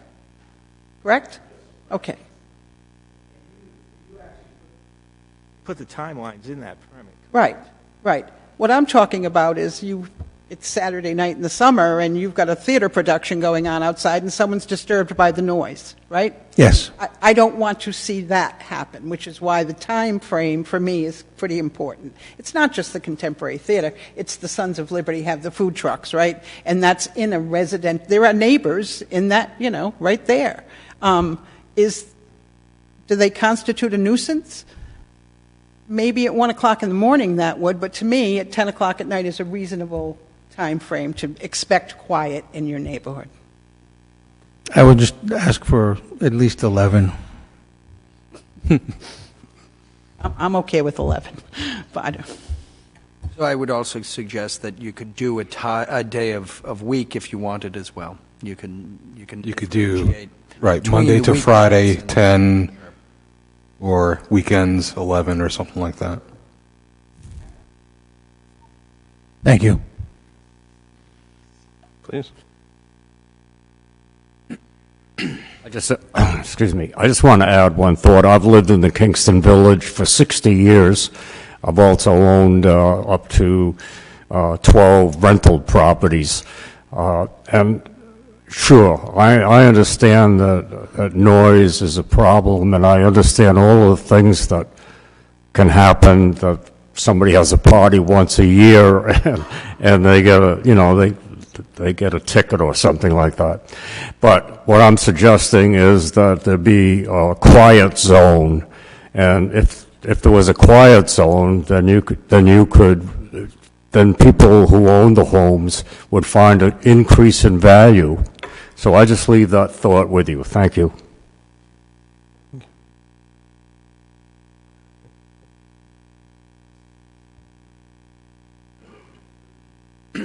Please.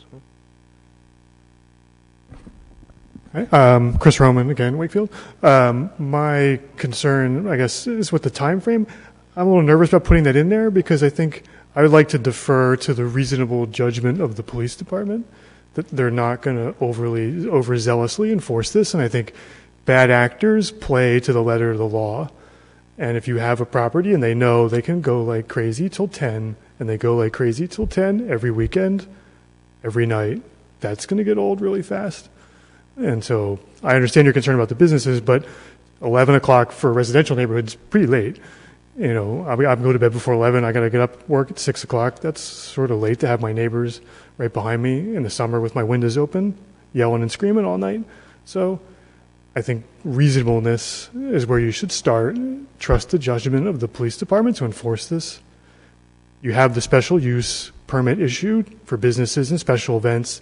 They could potentially apply for special events if they needed to be reasonable and sort of not like get around, but deal with the ramifications or misuse of this law. And I don't think the police department's going to be out attacking businesses to try and reinforce this. I think as soon as you put a deadline in there, you're trying to go after bad actors, and bad actors will play to the letter of the law. And so that's an issue, I think. So.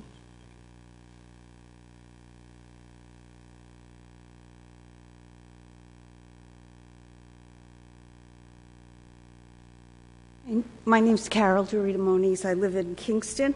I'd like you to look at the significant segment of the neighborhood because the last time we were here, November 12th, some of our neighbors expressed fear over calling into the police department.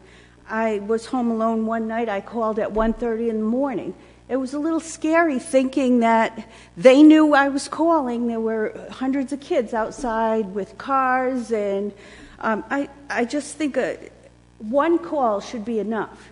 Why does it have to be a significant number? We all have to be calling? Why?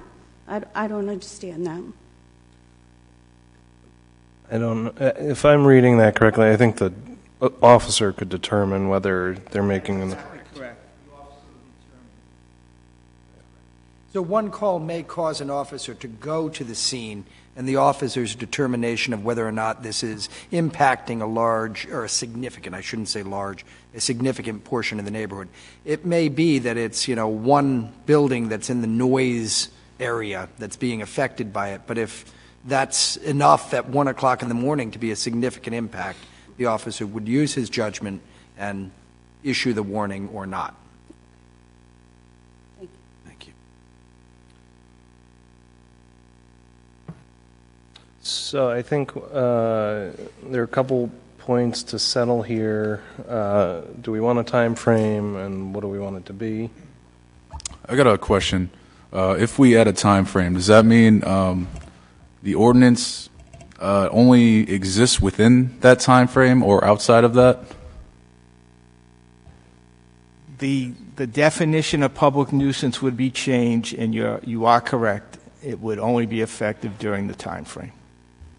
Otherwise, as public nuisance is defined right now, there is no time frame. But if you put a time frame in, that's when it would be effective. So anything I occurring, think you ought to just think practically again. Just be the real world. When do these issues occur? Most of the time, 1, 2, 3, and 4 in the morning. That's when the issues are happening. So if you put a time frame in, although it's going to exclude the daylight hours, the mornings, the afternoons, etc., it doesn't mean the police can't go there. That doesn't mean the police can't break up something that's going wrong. It just means the fine section is not going to be effective for those other time periods. And it's like any other ordinance. You need to start somewhere and see where it goes. And if it doesn't work, you can amend it later. Sir? So I thought the ordinance was to give the police department tools to do their job here, right? So you just took the tools away from them for 16 hours. Is that what you're saying? Basically, sure, they're going to go to the loud noise calls. They're going to go to the neighborhoods at 4 in the afternoon when there's a large party, break it up. There are no consequences, right? Is that the warning? Is that still a warning? Would you know? So if... No, it would not. It's not a warning. It would not be. If time limits are placed into the definition, this ordinance would not be effective outside of those time periods. Okay. So if you're having issues at 2 p.m. in the afternoon, the council needs to know that, because... Well, I'm not going to call the council. I'm going to call the police officers, right? So... I mean, today, if you're having issues with events that are happening, say, outside of 10 to 6 a.m., you need to say that to the council. So we have heard one instance tonight, weddings at a venue in a residential neighborhood. Those are probably occurring during the day. Whether they're obnoxious in the middle of the day, we haven't heard, but... That's another issue. I just feel that the hours are great, whatever, 10, 11 to 6. That's when most of the stuff happens, right? But for those families who live in neighborhoods where it's happening on a weekend at 3 in the afternoon, 2 in the afternoon, 5 o'clock at night, 6 o'clock at night, where it's loud and whatever, there's nothing that can be done. Of course, the police are going to go because they're going to do their job and go anyway. We all know that, right? But it doesn't help the police department, is what I'm saying. It does because it just does. I mean, it doesn't. Maybe there's, I don't know.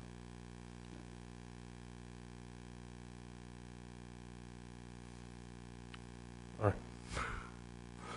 Well, we'll try to sort it out ourselves, I guess. That's what we're here for. Yep. Thank you. And so, just anticipating maybe Laura's, in terms of these farm events, I know that they, by right, have some ability to have events. How is this applied to those events if they are allowed to have those by right? If they have explicit permission from this council pursuant to an entertainment or other license, they're able to have their event. if it becomes unruly or there are problems, no matter what, whether they have the license or not, the police are going to be able to respond. You need to think in terms of what is the intent of this ordinance. The intent of this ordinance, when everything's stripped away, is to hold someone accountable so that the behavior that is causing the problem for the neighbors stops. We have found in other municipalities that no matter what you do, until you reach the owner of the property, the behavior doesn't stop. That's just human nature. I liken it to a coming of age of individuals. New set of students come in each and every year. Now, obviously, there are people other than students who can have issues, but for the most part, that's what we're talking about. So this ordinance is simply to get to landlords who are not being responsible citizens by making them subject to a fine, so they do the types of things in their leases that Rob mentioned, especially those who don't live there and live next to it and wouldn't put up with it themselves. We're not going to solve every problem in this ordinance, and at the same time, the police will continue to respond to disturbances at any time of day. They'll do their job. I asked that question because before, when we were talking about, some group getting a special use permit for an event, that wouldn't protect them necessarily from this either, right? I mean, just because we give somebody a special use permit doesn't protect them from a complaint under this ordinance. I know that, again, we're getting into hypotheticals that aren't likely to be right, but I just want to make that. So again, the main focus of the ordinance is the property. So it's some of these events are sort of on the public streets, and we're the responsible property owner at that point. And the police aren't going to be issuing $500 fines to town hall, but we'd be in a position where we'd be rightly criticized if we're allowing a street party to go on into 2 o'clock in the morning. That's not the special use permit that you've issued. That's not the license you've granted. And if we were to allow it to happen, you'd be screaming at me, and rightfully so, because we shouldn't be doing that as the property owner. Where you've got an event that is duly permitted that exceeds the normal, rational, reasonable limits. If a festival downtown starts doing at 8 o'clock in the evening something outrageous, there's a brawl, and there's a second brawl at the next street festival, this tool could come to apply in that situation. The test here is reasonableness, where there's no other specific standard. It's what would a reasonable person think is unreasonable here? What's inappropriate? What's overly loud? What's overly unruly? What's out of control? The question is, would a reasonable person find this conduct, firing cannons as part of that festival, may be over the top? If it's breaking windows, it's over the top.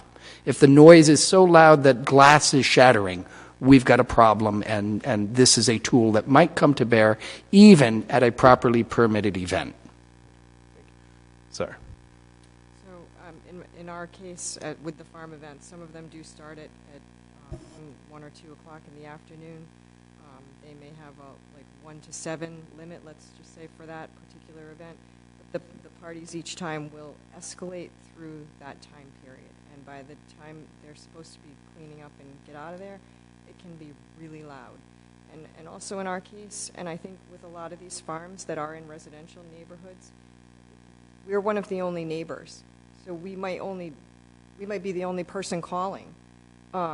Some of the other neighbors don't live there year-round, but they are also large properties, so there might only be 2, possibly 3 neighbors.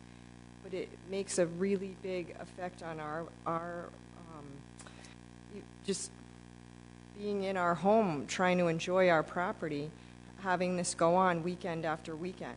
That's the issue, is it goes on and on and on, and you can't really understand it until you've actually lived through it. it's really tough. So I think, maybe you need to iron out some more of the details, but if the police have a little bit better of a tool to use with some of these events, and obviously with some of the neighbors that have the URI problems, I think it would be really helpful.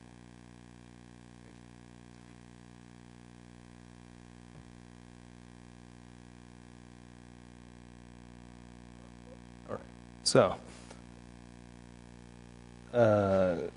do we want to decide if we want a time frame in there?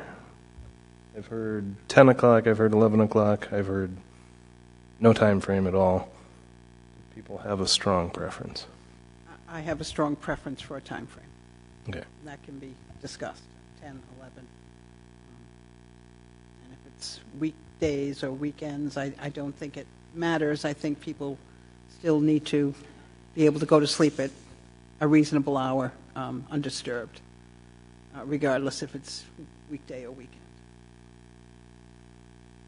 Other thoughts? I would agree with Deb on that time frame. 10 p.m. seems reasonable, but that's my personal opinion. But it's not probably reasonable to someone that's living next door to an issue as well. So, but I think time frame, it would make me feel more comfortable with the time frame, especially when we're talking about fines. I could be open to the time frame thing. There are certain expectations, though, in my mind. So I have a family member who rented an apartment across the street from a bar, and they expected some noise at 2 in the morning. That's unreasonable. It woke them up, but you rented the apartment across from the bar. So there's some expectation that there is some amount of noise that you're going to have to tolerate. My problem with the time, and I understand that it would be a protection for some of the commercial customers, and I agree with that. My problem with it is that if you live next door to the unruly college house, 9 o'clock is late enough. 8 o'clock is late enough if you have little kids. So I'm really on the fence with this, and I'll sort of go with the council. I could go with the time frame, but again, I could live without it. I think it's become clear that these public nuisances can exist throughout the day, not necessarily after or during a certain time period. I don't believe it makes sense to name a time frame. I think that's ultimately inferring that anything that exists outside of that time frame is not a nuisance, which I believe it can be. URI parties can occur during the day, and they can definitely occur before 10 or 11 p.m. So I would be in support of no time frame. Okay. Can I just say one more thing, Abel? Sure. I kind of see what you're saying, and I guess what's sort of getting clear in my head now is we're talking about two different things, right? The URI, I hate to use the name of the institution, but the college renters are the real problem, sometimes at 2 in the afternoon. And the commercial customer who happens to have an outdoor deck on Salt Pond is a different issue, and we're trying to solve both with the same ordinance. But I understand Mike explained in the beginning, it can't be discriminatory, so just to sort of add to your thoughts, Rory, I don't think it's saying that like the event during the day isn't a nuisance, because you can still call the police and have them break up the party. What it's saying is that it's not enough of a nuisance that it incurs a $500 fine. And so, we're trying to balance that. So I can see both sides of it as well. I think I would lean towards the time frame. I think the 10 to 6 a.m. sounds good to me. I don't know. So that is that issue. The other issue was escalating fines. Do we want like an intermediary $250 fine Or is just going to 500 all right? Well, I think because if it continues to happen, we can stick at the 500, right? But I think that you have to give folks a little bit of time to make those adjustments or to correct the action, especially from a landlord perspective, being able to contact all of the tenants, but also maybe if they're college students, maybe their parents who are on the actual lease, to make sure it doesn't continue. I don't know what that number is, if it's, warning, then 200 or 250 or 150. I don't know what that number should be, but I do think it should be a stepped form of penalty. So I could support the step premise at 250 for the second violation and 500 for the third and subsequent. I'd be okay with that. I think that gives. So if we go right from a notification to a $500 fine, 500 is substantial. 250 is, I think, substantial enough to get the point across to the tenants. I just had to pay $250 because you did such and such on such and such a night, right? Next time it's 500. I think that the 250 gives the landlord a tool to use with the tenant, to make the tenant understand that their actions are, without being terribly cost prohibitive for some folks. Yeah, so I agree. I could go with the 0, second offense 250, third and subsequent offenses 500. And I think Mike and Rob both made some really good points about landlords have to have language that gives them power in the lease, so that somebody is on their 5th offense in a short period of time. I mean, landlords take a damage deposit and that kind of thing. They could take a noise deposit, right? So I'm going to take 500 from you. If we don't have any problems, you're going to get your 500 back. But, you do it with damage for property damage. Why not violation? But some leases currently don't have that language in it, so that's the other. That's correct. But they won't ever if the ordinance correct doesn't pass. So. Point, But I think, I forget which one of you said it, that the lease should have language that says, and you're responsible for following all local ordinances. Most have leases something. have that. Most yeah. leases have Yeah. that in it. Yeah. Yep. So what we would be doing then is in section 12-16, we'd be amending subparagraphs B and C to say the owner or manager of the premises shall be fined the amount of $250 for the second offense and $500 for the third and any subsequent offenses. And the same language would repeat in C. The only thing I'd suggest, Mike, is it's the occurrence of a public nuisance as opposed to offense. I don't want to. I threw that. Yes, the occurrence of a public nuisance. Yes, of course. Mike, is there any recommendation on how to handle the 3-year time frame? Do we think that's excessive, or do we think that's reasonable? That's really up to you. If you want to make it, you can make it 2 years. You can make it 5 years. You probably don't want to go in the direction of 5 years. You could bring it down to 2 if you desired. Oh, you could make it 1. It's just language that other communities have had, experience with. So I'd prefer to see it more than a year because it makes the burden on the landlord to make sure the next tenants he rents to, he makes it clear to them that Or she. they, let's use the generic they, the next tenants that they rent to, would be more apt to inform them that this has occurred because they'd be on the hook, right, for the next step in their fine. With going to 1 year, it turns over too quick and it resets too quickly for me. And Mr. President, I would observe that that's exactly the logic that gets you to a 3-year period. The logic is you want to focus on the landlord, the property owner, the manager. You want them focused on that property as a problem, not that tenant as a problem. Is there any process for, well, it's a process, right? So there's a process for getting the violation lifted off of the property, or no? No. So is with the property? Once there is a written notice, that's going to be recorded with the date in the police department, and that's what would trigger the 3-year period.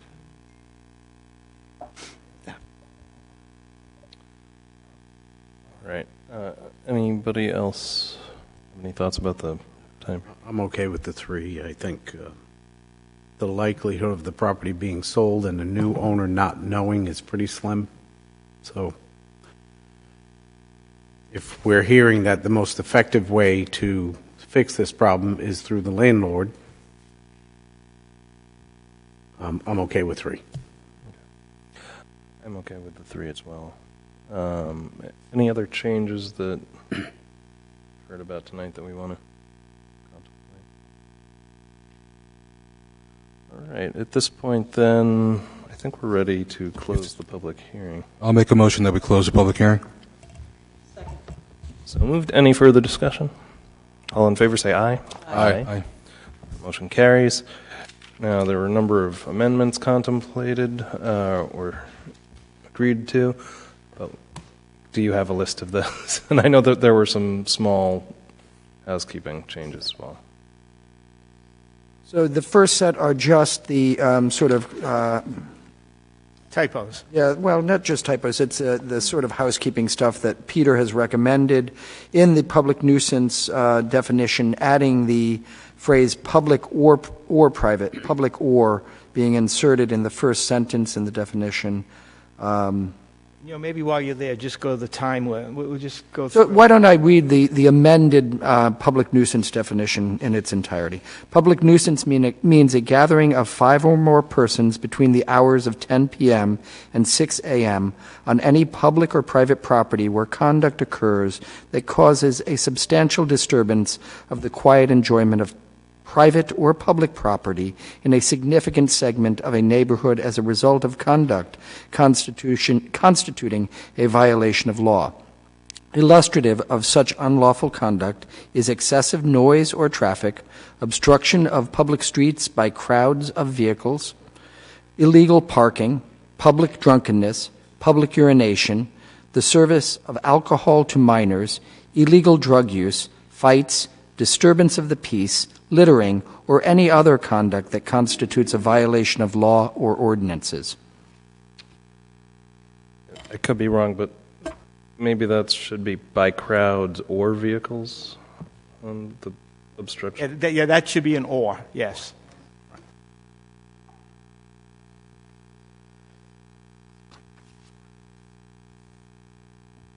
Have you got good language on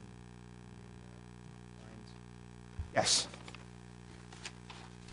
So, section 12-16 will now state in B, the owner or manager of the premises shall be fined in the amount of $250 for a second occurrence of a public nuisance and $500 for a third or any subsequent occurrence of a public nuisance. That would be in B.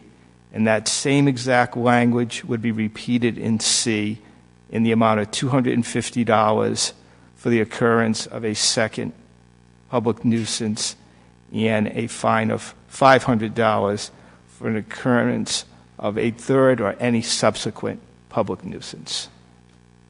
Now, in addition to those changes, there were some other Scrivener's errors, weren't there? There is just one more, and that is, actually, I take that back.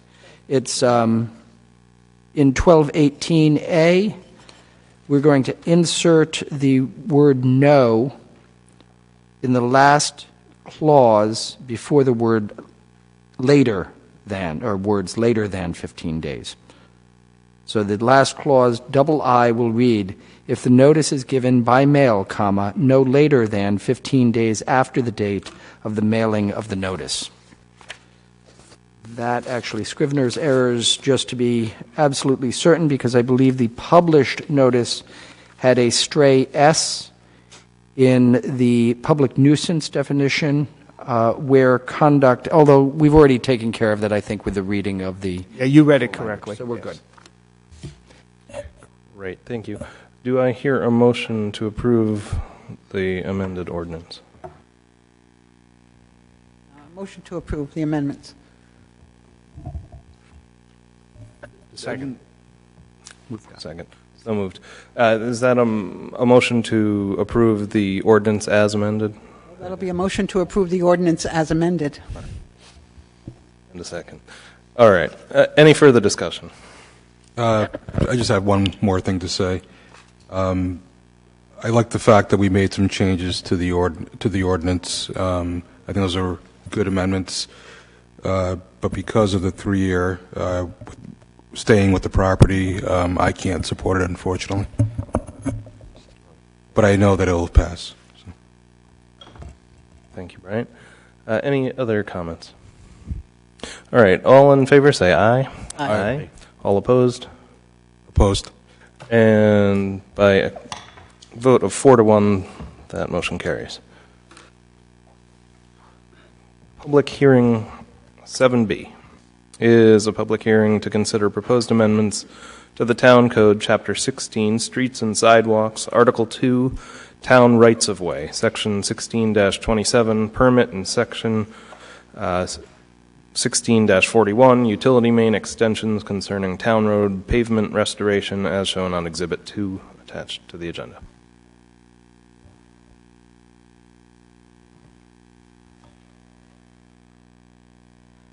Good evening. John Schock, the Public Services Director.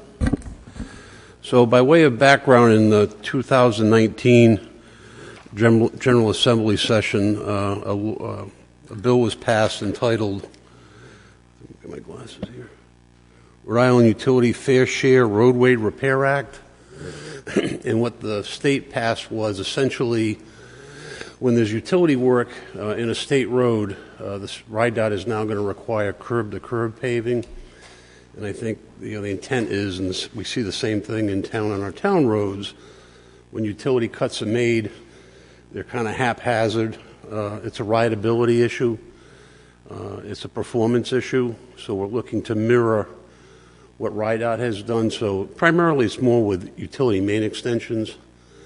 That, even though the utility may be on one side of the road, they still have lateral cuts for service connections across the road. So we're looking to mirror what the state has done and require the utility to do a paving curb to curb. I think this is a great idea. Any questions for John? All right, I'll open it up to the public. Any public commentary on this change? Very good. I have a question for John. So, John, in the case of, say, we just had River Street, you get a new water line. The road was in absolutely awful shape before that. I don't disagree. Partly because of water main breaks. Right. We required Suez in that particular case on the end towards the high school to do curb to curb because they had a number of main breaks that crossed the center line. But it's not just if they can stay on one side. I mean, the road gets scarred a lot of times from the construction equipment. Again, there could be a number of service cuts, and you have, bump, bump, bump on the side that the main extension doesn't occur. Yeah, so my biggest concern is that will a utility, they have, obviously, like the town does, only so much money. If we start to put this extra burden on them, extra financial burden, are they likely, just because they don't have enough money, to do less upgrades? So I guess my answer is if we have a town road that's in good shape and there's no work on that other or scarring or damage to the other lane of travel, I don't think it's fair for us to require curb to curb. I think it's going to be on a case-to-case basis. That's our discretion. Okay. So we have that discretion in the wording. It's a determination made by the Public Services Director. Yep. I appreciate that. And then the other thing is, I always hope to be better than the state of Rhode Island, so I don't want to mirror them. Okay. That's my only question. Thanks. Other questions? All right. Do I hear a motion to close the public hearing? I'll make a motion to close the public hearing.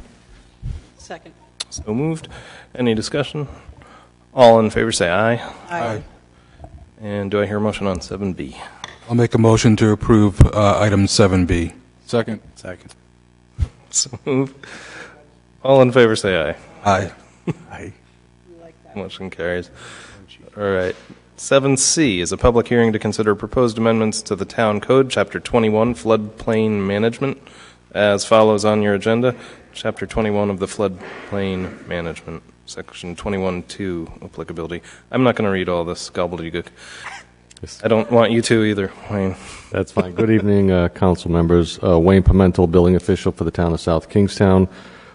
This amendment or this ordinance change is required due to there was a Wood Pawcatuck watershed reevaluation done by FEMA. That study revealed that some of the maps needed to be changed to reflect that study.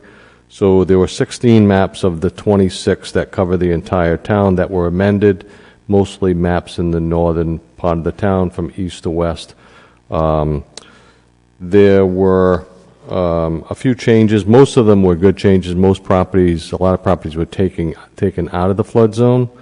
There were, from the previous maps that were in effect, 59 buildings were taken out. 2 were added in. There was a difference of a little over 1,000 acres that were taken out of the flood zones as well. And Carol Baker's here tonight also. She has some information. Actually, Rob has it up on the screen, which shows the differences in the flood maps from the previous maps to what was taken out and what was put in. And Carol, oh, here she is. If you want to come up and kind of explain on your mapping what the different colors represent.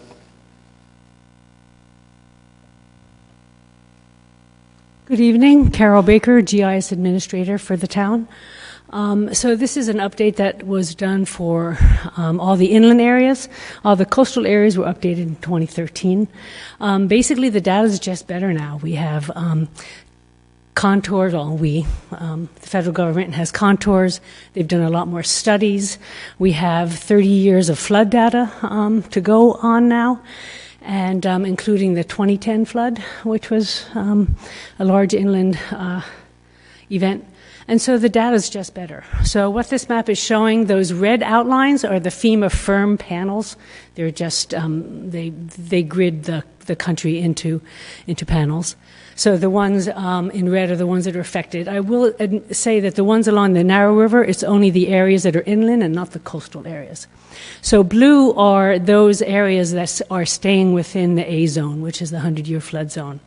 The ones in tan are the ones that are being removed from the system. They're actually being moved from 100-year to 500-year, which are not part of the flood program. And then the polygons in purple are the ones that are now added to the firm maps. And as Wayne had said, the analysis that I did had showed that the total acreage of the flood zones in 2013 were 7,000. It's now down to 5,956. So if you zoom in a little bit, if you go to the next one, Rob, here this just happens to show the West Kingston area, and now I'm showing the parcel boundaries on top of it. Basically, if you come on down to my office, I'll show you more detail than you would ever want to see. But you can see that the floodplains are just delineated much more accurately. And much of the area that has been put into the system into the floodplains are mostly swamp and flooded areas with very few buildings. But there were 59 buildings that were taken out, and 2 have been put in. There's the Contemporary Theater with the red dots. So that map shows the Saugatucket River. It shows Wakefield Elementary in the upper left-hand corner. And that purple area is the area that was added to the flood maps. And those yellow dots, it's a little bit hard to tell on this map, are those buildings that weren't in the flood zone before, and they're not in the flood zone now.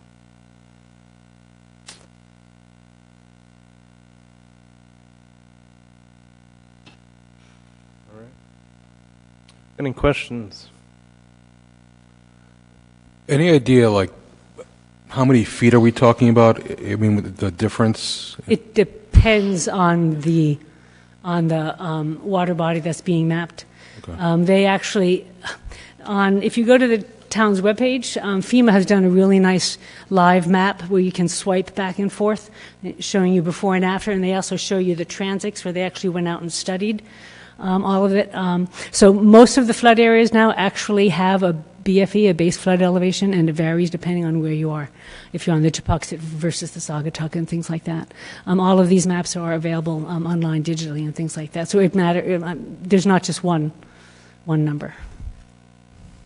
Well, I guess when I thought about it, I was just looking at the red dot for the Contemporary Theater, that location. Like, how much of a change, any idea on how much of a change that was? You know, because now it's in a flood zone versus not in a flood zone in the past, right?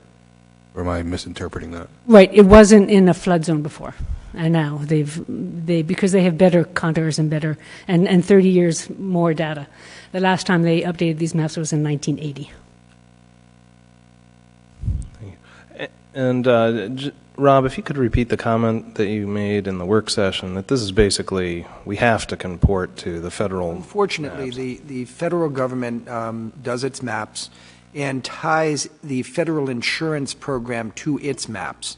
If our local rules don't comport with the federal rules around where the flood zones are, then the town, anyone in the town, will be ineligible for the federal flood insurance program. So this is really, we have no choice. We're just making our rules comport to the federal rules. If there are no other questions at the table, any questions in the public about this change? Come forward, please.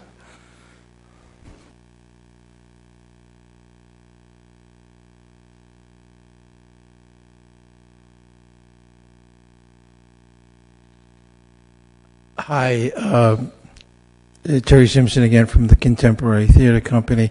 This may be my night to go buy a lottery ticket, I guess, if I'm the only winner in this game. But it's curious, because it's my understanding that the theater did not flood in 2010, which is probably the worst event that I'm aware of in the last 30 years, that how we got added. I know it's not us. I know it's the Fed. I know there's nothing to be done. But if you know, I'm just curious what it was that made that change for us, if anybody knows. I mean, any of the changes were based upon the enhanced study that they did of the river. I mean, you could certainly request to speak with FEMA. They're in Region 1 up in Boston, to find out perhaps maybe your building could be taken out of the flood zone. It would require you submitting some documentation as to elevation relative to what flood zone they've now put you in. But there are other methods in which you could possibly be taken back out of the flood zone. If not, then there are methods in which you can flood-proof the building as well. I think we've kind of talked about that briefly, but yeah, I'm not sure. I mean, they have evidence as to why they did it, but I don't know that firsthand what it is. So, Wayne, it could be as simple as getting an elevation certificate to determine whether or not the structure itself falls. Yeah, that's kind of part of it, but that would be a first step would be to talk with FEMA and say, you know what, I'm one of only two in the whole town that were added in. I'd like to know why. What's going on here, right? Yeah. And I'm sure they would be able to provide that documentation.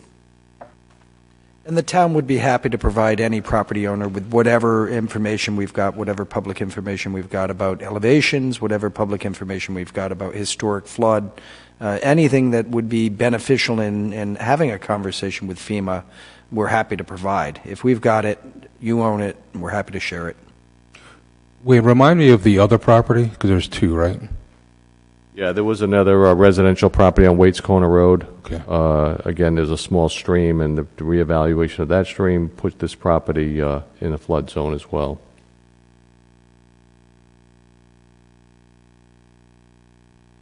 Thank you.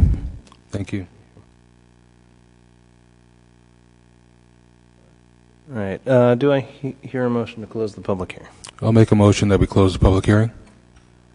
Second. So moved. Any discussion? All in favor, say aye. Aye. That motion carries. And do I hear a motion on 7C? I'll make a motion to approve 7C. Second. So moved. Any discussion? All in favor, say aye. Aye. And that motion carries. And that brings us to item 8, communications. Communication 8E is an email dated January 29th, 2020 from Laura Fry expressing concerns regarding the condition of Gravelly Hill Road and the impact of additional traffic from new developments. It's received, placed on file, and referred to the Director of Public Services and the Planning Board. What more would we like to do with it?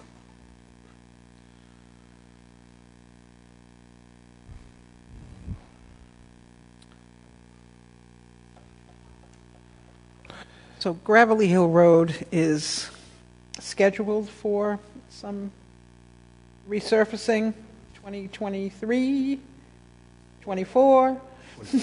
He's pointing me ahead, 25. 6. Okay. All right. I did reach out to the person in the email, and she was she was more wanting this to be on record with her concerns regarding the road.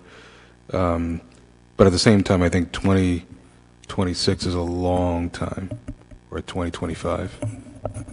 We do have a bond referendum. It's better than not being on the list, right? So maybe we could just let her know that, the road is on the list. It is. Not as soon as we'd hope, but it is not something we're unaware of. I will point out that this is exactly why we have recommended to the council a bond referendum for infrastructure so that we can accelerate some of these projects. Now, I can't make any promise with regard to this particular road, but we know that we've got a long queue of projects. This is one of many. Well, and the assumption is that whatever's on the list will move up if we bond a certain amount. That's correct. We have a lot of roads, so. So I guess my recommendation is that we ask the staff to let Ms. Fry know that the status of the road, just so she gets a note. Second that. So moved. All in favor, say aye. Aye. And 8G is an email dated January 30th, 2020 from Barbara Owen expressing concerns regarding the drug rehab house on Columbia Street. We've received that and placed it on file. What would we like to do with it? I believe the manager responded to Mrs. Owen. Is that correct?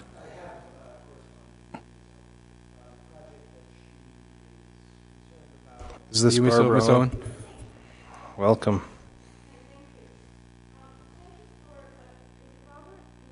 Thank you for replying. So basically, I got the information that this has been passed 2 years ago. I guess it's interesting when you drive down the street and you see a sign for a new business. It just took me by surprise. And so I just did a little research on Mr. Rogers' other home in Warwick, and it seemed very problematic. So my one curiosity is how as a town do we look at businesses when they come through, any business? Like, what is that process? It's probably a big question. So what I can tell you about the process here was that the use for a facility of this type is a permitted use. And the question before the planning board was whether this was a use that was allowable under the zoning ordinance. And it is by special permit. The planning board makes an advisory recommendation to the zoning board, which will determine whether or not the use should be issued a special use permit. In April of 2017, the zoning board reviewed the application. There was a public hearing. The applicant came in. If there were any, I don't know whether anybody opposed to the application was in attendance at that public hearing, but that would have been their opportunity to oppose that application. After the end of the public hearing, the zoning board voted and determined that this use could be permitted. In terms of investigation to find out whether there was prior bad acts or anything like that, that wouldn't have been anything that the zoning board would have taken on of its own accord. It would have been information that might have made its way into a public hearing had somebody brought it. That having been said, they can't take, conduct that isn't related to this land into consideration. Totally So understand that, yeah. we're sort of in a area where the review is it allowed, and have they made an application that is sufficient to satisfy any concerns that are brought to their attention about that operation in that location? Yeah, and that's that's what I learned through your email, so thank you. Thank you. So I think maybe a motion just to place that on file would be in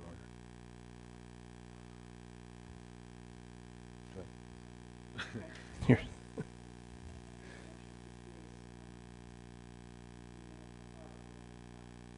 Second. So moved. Any discussion? All in favor, say aye. Aye. And 8I is a letter dated February 4th, 2020 from James B. Thompson submitting his resignation from the South Kingstown Housing Authority, effective immediately. We've received that, placed on file. What do we want to do next? Make a motion to send a correspondence to Mr. Thompson, thanking him for his time served and regrets. Second. So moved.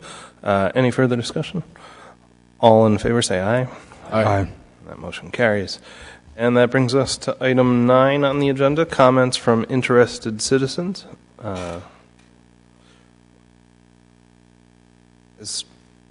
We are going to have the BPAC. You guys are your own special event tonight, so. Yeah, we're going to, if it's something aside from the BPAC, okay. Okay. Looks like it might be your turn anyway. At this time, I think we'd like to add an item to the agenda, which is... So I'll make a motion that we add an item to the agenda, reports from the Bicycle and Pedestrian Improvement Program. Second. So moved. All in favor, say aye. Aye. Good evening. Kenny Burke with the Bicycle Pedestrian Advisory Committee. Peter E. Collins, also with the Bike and Pedestrian Advisory Committee. So thank you very much for taking a little bit of time just to let us give you this quick update. As you may be aware, for the past 18 months, we've been working on creating the town's first Bike and Pedestrian Advisory Master Plan, or Bike and Pedestrian Master Plan. A significant component of that plan is what we're calling the BPIP, Bike and Pedestrian Improvement Plan. And we've been working hand in hand with the planning department staff. Rob Zdrowski, the town manager, sat in many of these meetings.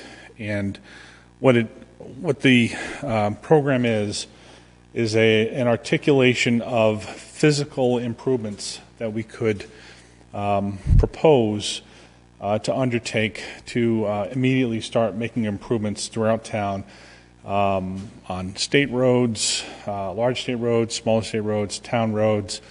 We looked at areas through the lens of business districts, neighborhoods, open space. It's quite an exhaustive process. And the thing I wanted to mention right here is that this is still in draft form. And as we are a working committee, our intention is, as we roll out our master plan, you should have a copy of that in April. We are then committed to hosting public forums. Basically, we're getting out to the neighborhoods to talk about what we've assessed over this past year and a half, what we've heard through various sources, social media, news, reading through the village studies, cross-referencing the community comprehensive plan. And when we get that feedback from the neighborhoods, businesses, at that point, we'd probably work directly with Mr. Schock and other town officials to ask to start to initiate some of these improvements.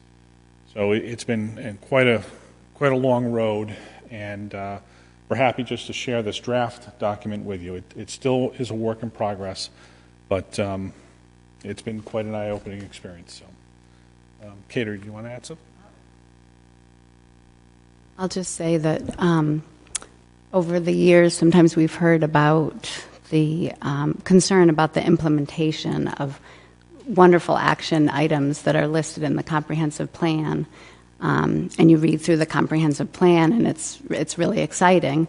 And then there's a gap in the implementation. So I think one thing that this bike and pedestrian improvement plan does is kind of consolidate, have one place where these very specific remedies are listed. So it's, it's crosswalks, it's specific intersections, so that we can, hopefully in the future, we can start just ticking these off and make it more safe for bikers and walkers. So thank you very much. Thank you for all your hard work and your patience through the process. It takes time. Thank you. And then I think there was another item that we wanted to add to the agenda just for discussion purposes about elderly tax abatement. Do I hear a motion to? I'll make a motion that we add an item to the agenda just for discussion purposes in regards to elderly tax abatement. Second. So moved. All in favor, say aye. Aye. I thought I was like, did I? All right. So while Gene's making his way up, I'll provide some background. We have a property tax abatement program that allows income-qualified senior citizens to receive a reduction on the property taxes that they pay. The income qualification for that program has not been inflation adjusted for, is it 11 years, 11 or 12 years. It's been quite some time since we've made a inflationary adjustment to that program. The current cap for the program, and I will point out there are various sort of steps at which you get an abatement. $0 to $13,000, you get an abatement that's greater than $33,000 to $37,000. It's a graduated increase in the amount of tax that you pay depending on the income you've got. The cap for the program right now is $37,000 a year. A household headed by a senior who earns more than $37,000 a year is eligible for zero tax abatement. If we were to adjust the program to the same rate of inflation that Social Security has seen over the period of time that we have not adjusted, it would be a 20% difference in the abatement. We'd go from $37,000 a year to roughly $45,000 a year as the cap. So those folks who are earning between 37 and 45 would receive some benefit, and you'd see an increase in the value all the way back down to $0 of income. The big challenge with adjusting the program in the past, and the big challenge certainly for adjusting the program this year, is that it's very hard to tell how many participants you'd add to the program. We have approximately 1,800 senior households, that is, households that are headed by senior citizens, that earn less than $50,000 a year. Those are the census data. They tell us we've got about 1,800 households headed by a senior citizen over the age of 65 that earns less than $50,000 a year. So a $44,000 cap probably covers a big chunk of that 1,800 person universe. Right now we have, Gene, 234 participating households? 157 right now. 157 participating households. So the number of households participating in the program right now is pretty small. If we expand and have a shift in the program, we could see a substantial increase, and I'm going to let Gene take it over because he's got paper in front of him. We could see an increase of, we're trying to use census data, and the closest census data we had was comparing 2009 to 2017, but we could, comparing that kind of census data and the number of households with a property owner 65 and older, we could potentially get up to the 380 range of participation level. The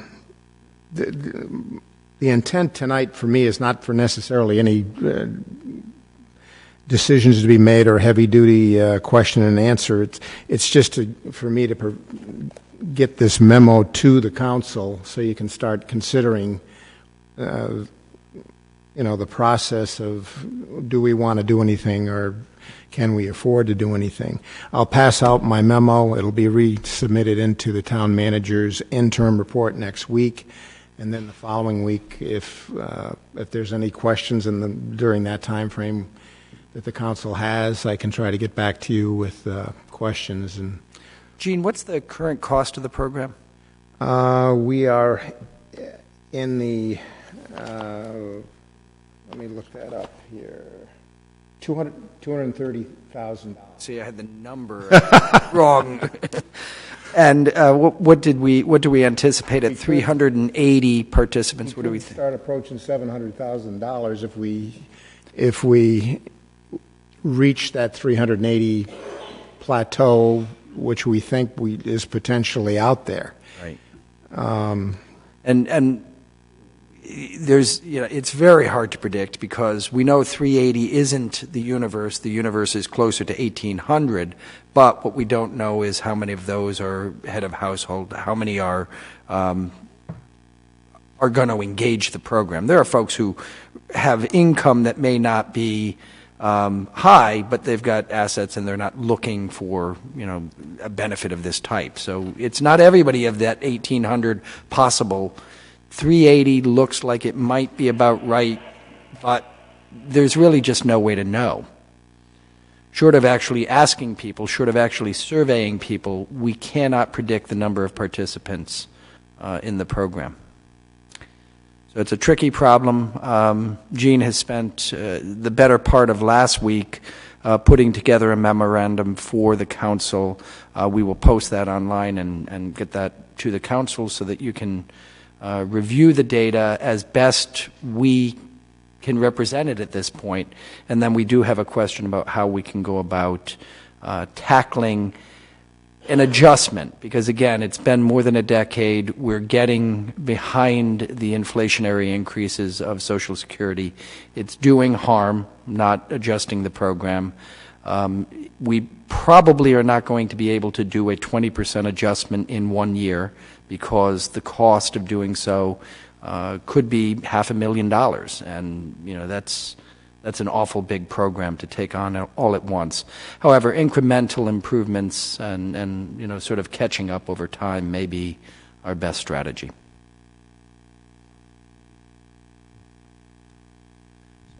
I'll provide you with the memo, and then we'll resubmit it in the interim report. That's great. Let's make sure Sue gets a copy of it as it's being submitted right here so that we've got the official one.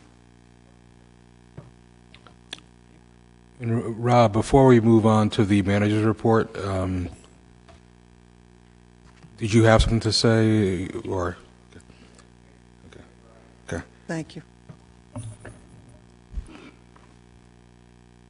You must have been watching on TV, so. I was watching online, and this is a gentleman's folder here. And this is reference to the ordinance that's in relevance to the noise ordinance. And I think we're overstepping our bounds.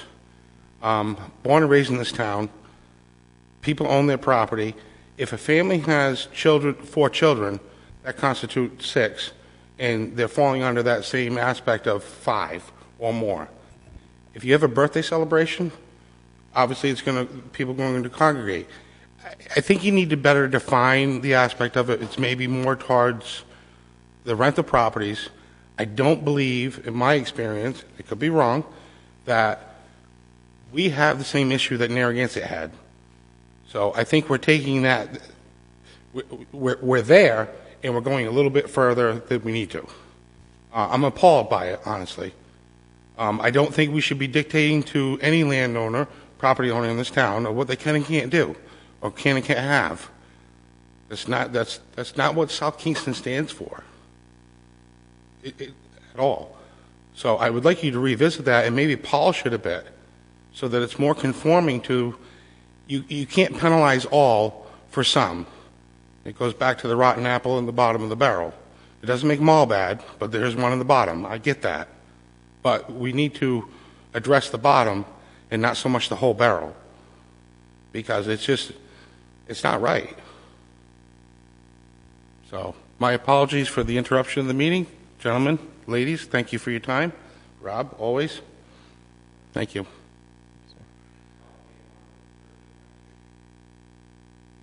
Dan Northup from 13. So, were there any thoughts on the agenda item that was? I think I agree with the town manager in terms of if a stepped program would be more responsible. But I think we just need a little bit more information and time to go through this as well. I agree. I think it's important. I'm glad we've raised it. I mean, we should not be falling behind inflation adjustments on the backs of our low-income elderly folks. And, you know, it's a big nut to crack all in one year, so stepping it in is probably going to make sense. Thank you for bringing it to us. I don't know if anybody else had any final comments.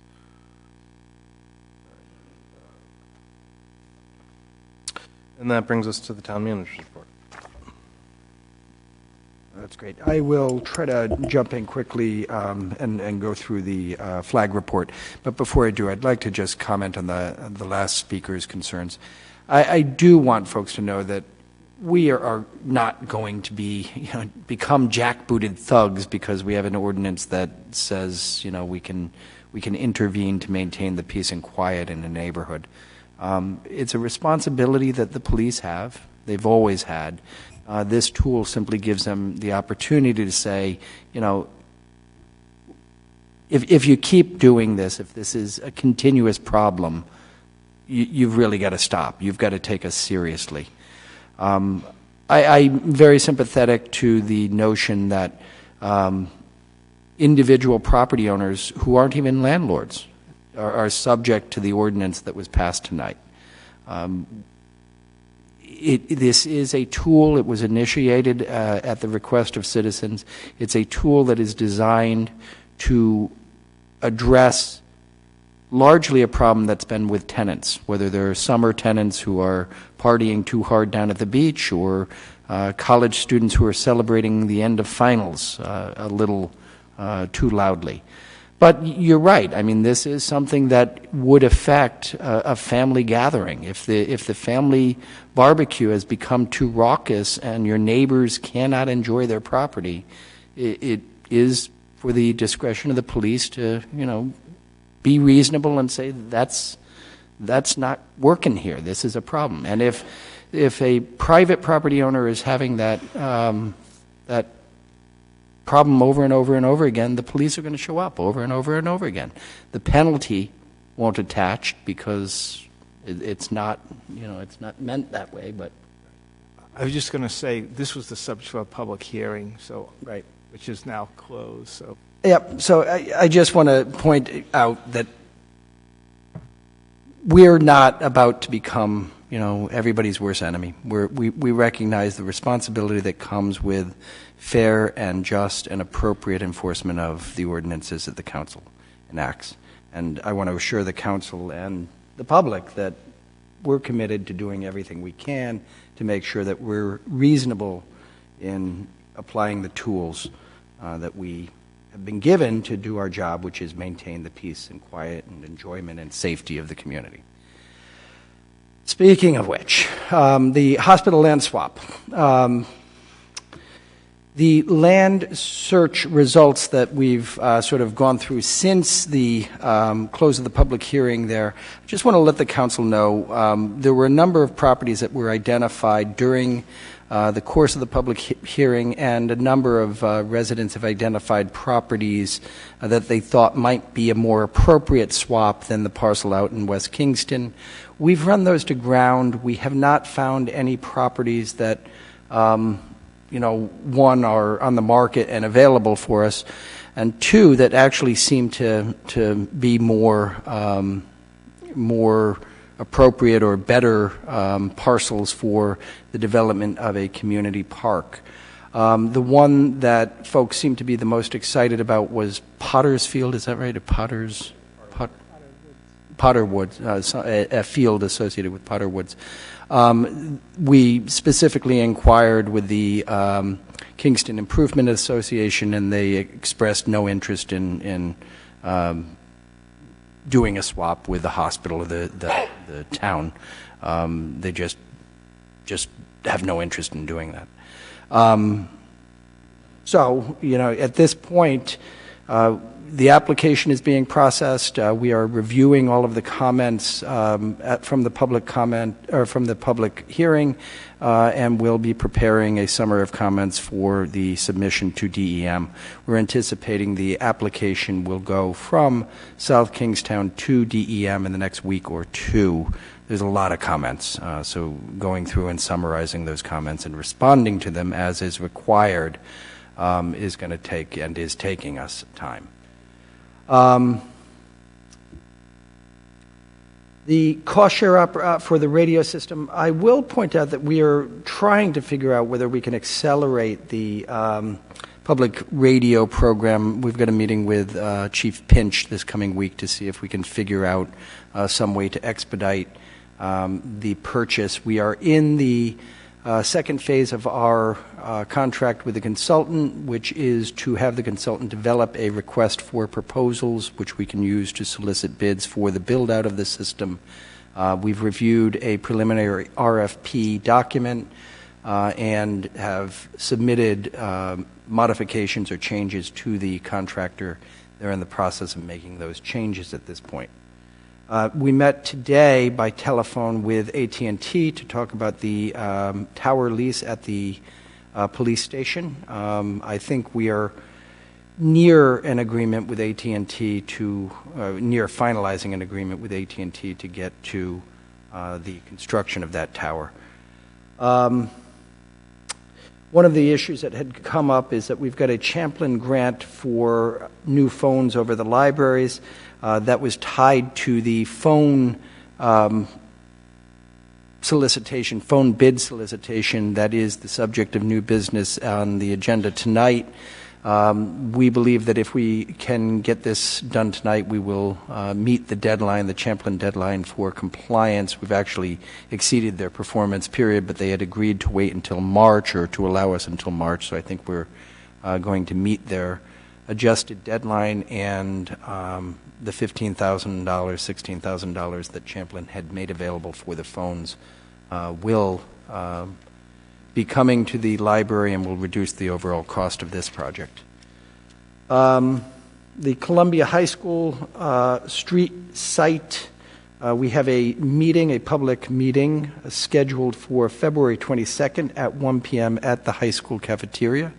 This is really meant to be a visioning session for the community with the abandonment of the Columbia Street High School being contemplated as part of the school facilities project. We thought it was important to get out there and start talking to the community about what should happen at the Columbia Street location. The meeting on the 22nd will have basically two parts. The first is a panel discussion. Someone from Mike's office will talk about the legal context within which disposition of the property will take place. The town engineer will be there to talk about the costs of redevelopment or demolition of the property. And Linda will be there, Linda Savastano, the school superintendent, will be there to talk about why Curtis Corner, as opposed to Columbia Street, is a preferable location. And I'll be there to answer questions as part of the panel, to answer questions that folks may have about the project overall. The second part of that meeting will be a full community visioning session, a facilitated discussion about what should happen on Columbia Street should the project be developed as we anticipate, with the school being moved to Curtis Corner and Columbia School being vacated and the town gaining control over that property for some other use. So the question then would be, what should that use be? And we hope to have a robust conversation with the folks in attendance that day. The meeting will be held at the cafeteria at the high school. We're contemplating whether or not a tour can be done. In part, I think it depends on how many people are there and just how much time it's going to take to do the visioning portion of that. Minor concerns, items that I just want to make the council aware of. We are still in negotiations with the Ram Point Marina. We haven't been able to come to a final agreement, although I think we're getting closer. But that was the last of the outstanding leases. Now, Ram Point is still has 4 years in their extension period. We're not in jeopardy of having our tenant dislocated anytime soon. But we have had some difficulties around that negotiation.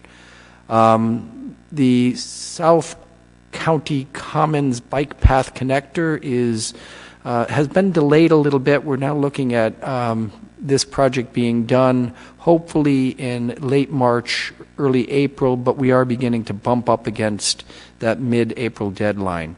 I'm not really anticipating that we're going to need another amendment, but Terry's nervous. I'm nervous. It's a possibility that we'll have to extend it a little bit. We had a promotion. Sergeant Bethany Dulock has been promoted to lieutenant over at the police department. And what else we got that's really great news? We are continuing to remove concrete footings at the town beach. This has been a pretty scouring winter. So far we've seen a lot of sand removed, and as the sand goes out, footings become exposed, and we've been continuously removing those from the beach. Statistic for this report, one of the things we had talked about a couple of meetings ago, I think, was the fact that we'd seen a decline in the number of client care days at the adult daycare center. We wanted to go back and sort of put that in context. We have some variability in the number of care days going back to 2009. So it's important to keep this in mind. It goes up and down. We're trying to figure out exactly why it goes up and down, but it really relates to everything from the job market and the availability of home care providers, the availability of other services. But we're not, our recent decline this year over last is not evidence of any dramatic change. It is consistent with our past experience. And that's the manager's report. Thank you. We don't have the solicitor's report anymore. I don't believe I saw any appointments or reappointments. Reappointment of Richard Pike to the Saugatuck Veterans Memorial Park Commission. Second. So moved. All in favor, say aye. Aye. Aye. Motion carries. Item 12, is new business. 12A is a resolution affirming a proclamation presented on January 27, 2020 to Dale S. Holberton, acknowledging her 39 years of service to the town and conferring upon her the title of Town Clerk Emeritus in recognition of her 33 years as Town Clerk, as shown on the exhibit attached to the agenda. I'll make a motion to approve 12A. Second. So moved. Any discussion? All in favor say aye. Aye. That motion carries. 12B is a resolution approving the town manager's recommendation to appoint Susan M. Flynn, CMC, as the 17th town clerk of the town of South Kingstown. Motion to approve 12B. Second. So moved. Any discussion? Welcome. Have you been here for? Thank you. Welcome to this new spot. All in favor, say aye. Aye. Motion carries.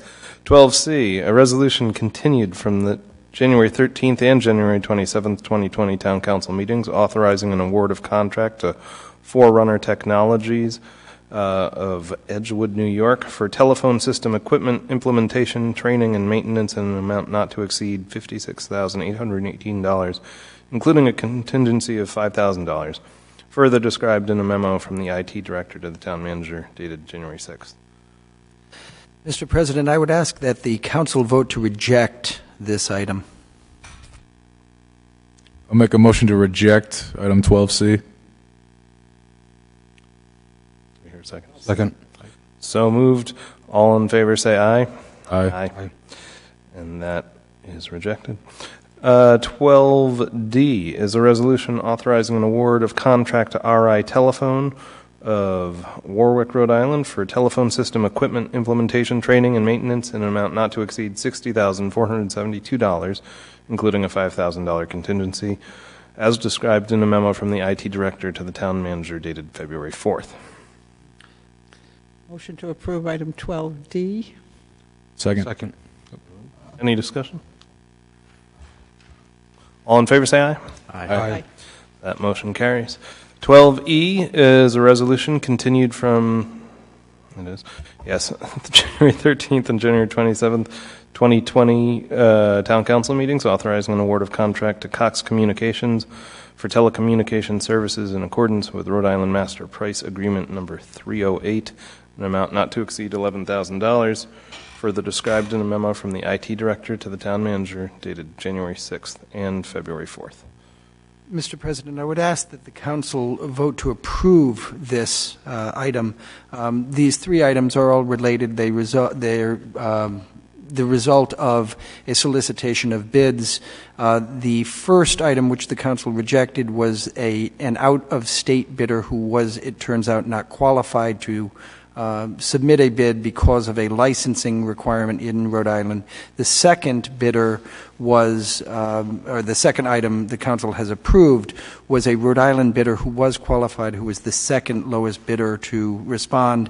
And this third item relates to Cox's provision of services related to the telephone service that was just approved by the council, or would have been approved by the other bidder had, or would have been supportive of the other bid had that been accepted.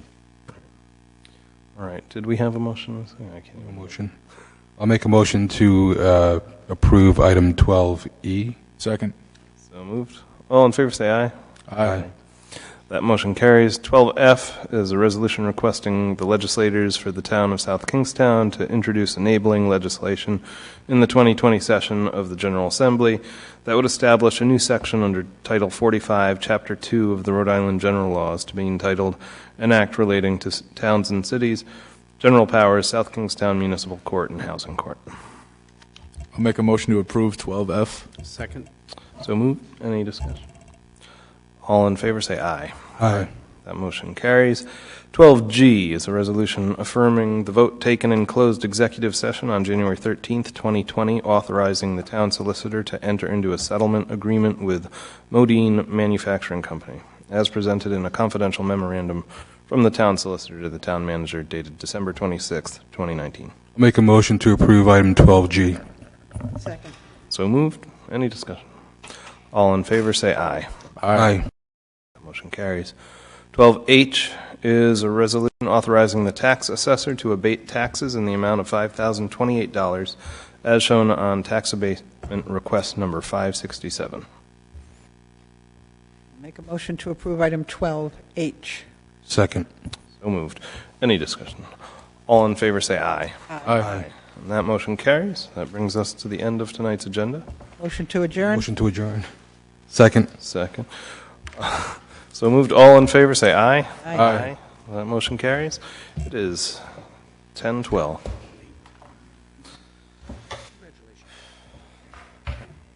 It's official. Yeah, it's official.